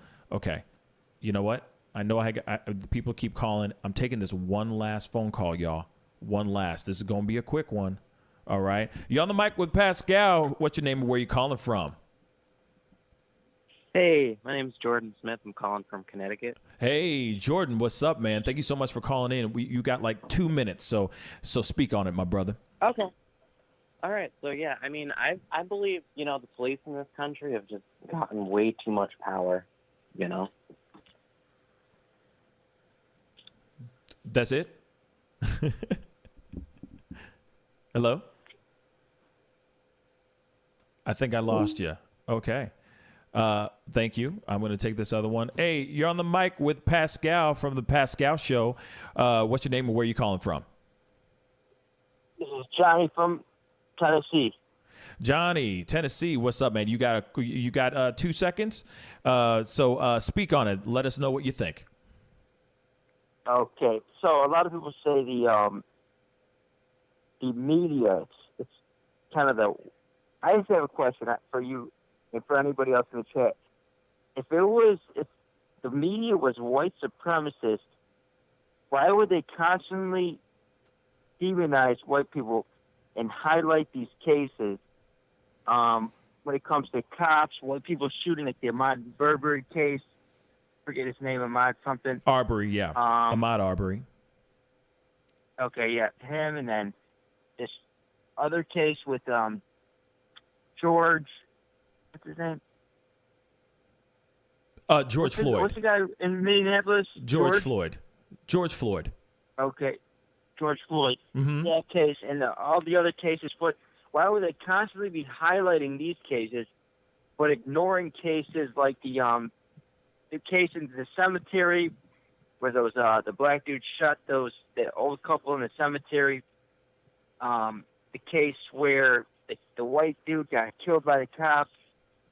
He got killed. His same scenario where the cop was kneeling on him. He died. So here it is. Tons of cases. So let me ask you this. Like that. So let me ask you this. Was this captured on video? Are these videos out? Are people seeing these videos? Were they captured on video? Let's just start there. Real quick. We got like 2 minutes. There's a video captured in a nursing home where a black nurse was seen punching elderly white patients. Yes. And that was captured on video, but that didn't really get broadcasted too much on the major media outlets. Now there was that people were talking about that went around for sure. People talked about it for sure, but it wasn't a cop beating an elderly man, beating an elderly elderly person in a nursing home. I've seen that video. I've actually seen that video, and that video is terrible. It is terrible, terrible stuff. But at the same time, this is not something that's been going on over and over and over again for many, many, many, many, many, many years. Now, if there was something where nursing home people were being people in nursing homes were becoming victims of being beaten and taken advantage of there, and this was something that was consistently put out and seen in media, I think that we would have a totally different situation right now as well. Those things would definitely be out there and definitely be protested and demonstrated and all that for sure. But right now, those are not the things that we're seeing all the time. You know, we're seeing black men that are getting arrested unjustifiably, violently pushed down, black men and women that are having that happen. And those things are getting captured on video time and time and time again. And every single time they try to get justice for something, it gets swept under the rug. And that's the reason why everything right now is such at a powder keg, such at a burning ember, is because everyone's tired of seeing those videos. Especially a video when you see a man dying, begging for his life every single day, you know? But anyway, okay. I do have to... I see your point there. I do have to get going, but thank you, brother. And of course, I appreciate you listening, and I appreciate you calling in. Unfortunately, we got to wrap it up. I'm so sorry, but we would love to have you back on here again sometime soon, my brother. Okay, stay blessed. People who killed Ahmaud Arbery weren't cops. Ahmaud Arbery, they weren't cops. They got one was an attention, ex-cop. so- One was an ex-cop. The father was an ex-cop. The son was just a cowboy. And just He's not an active duty cop. He was not an active duty cop. Active duty. No, that's true. He was not, but he was a cop. He used to be a cop. Okay, but anyway, He wasn't on duty. He wasn't patrolling. He was a civilian. That's exactly. my point. No, you got a point. But he used to be a cop. You can't forget that part. But my brother, you definitely call in next time when we're on the show. My last point before I go. Okay. Last point before I go. Real quick. You look at the crime statistics, or the statistics involving cops. White people get killed all the time. They just don't make the news because I don't think people say white people are in control of the media. I don't think white people are in control of the media. I think people that look white, they may have white skin, but they're not European. They may be Ashkenazi. They may be Sephardic. They may be Jewish, ethnically Jewish. They're not white. So I think people need to confuse the two. They get the two confused. Okay. I think that's a good point to make, but okay. I'll leave it at that. It's an interesting point. We could definitely talk about that further, but definitely call in next week and we can talk about that more, okay? Thank you so much for calling in, my brother. Anyway, we do have to wrap this thing up. We do have to wrap this thing up, but anyway, I just wanted to say a big thank you to everybody who tuned in, was part of the show, Jack and Tom. Hey, thank you guys so much for being on today. It was really, really thought-provoking and eye-opening and therapeutic all at the same damn time. So thank you so much, guys, for being on the show. Yeah, I do want to say we do not support people calling in and being racist and also going against being anti-Semitic and anything like that. So yeah, that's next time I do recommend you just hang up on people like that. I was trying to. I was really trying you just to. Gotta click it. You don't even have to give them any justification. You just hang up the phone. Word. We had it was turning into a good argument though. But then I was like, I ain't got time for it right now. We got to wrap it up. You know what I mean?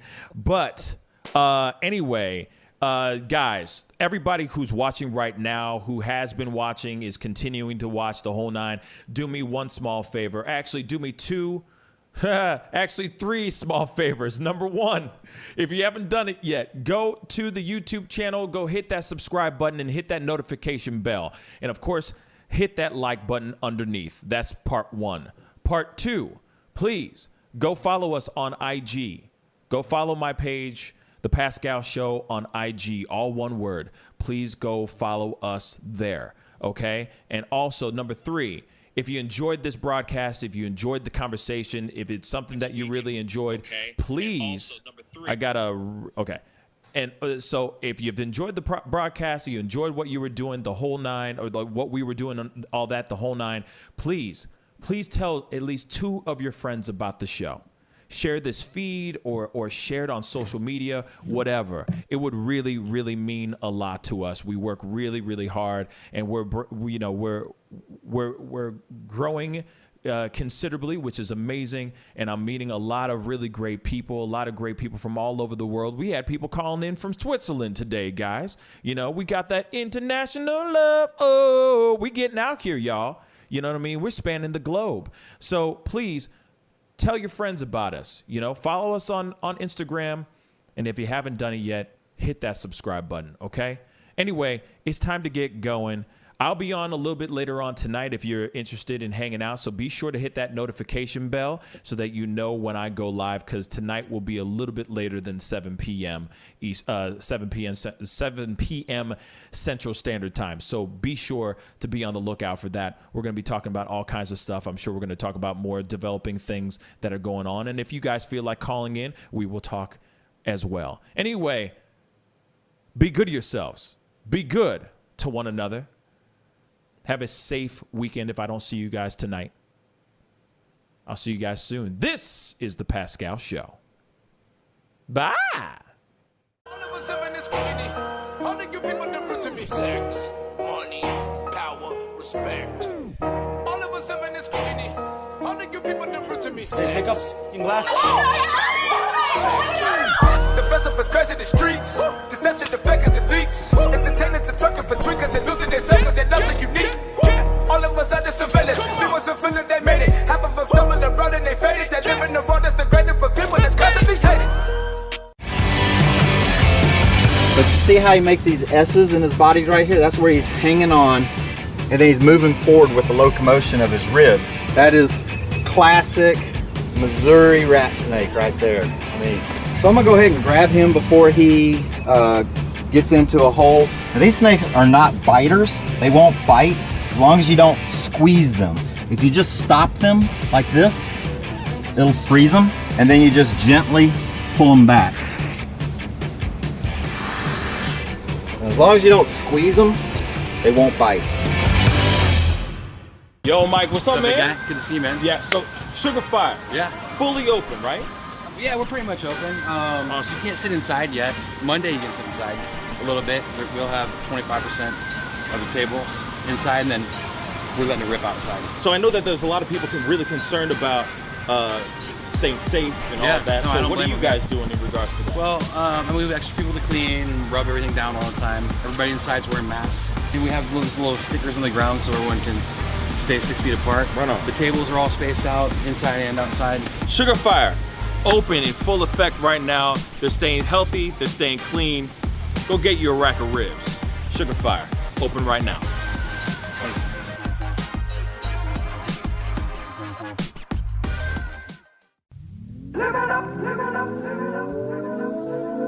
The Fur and Leather Center, providing the highest of fur and leather goods.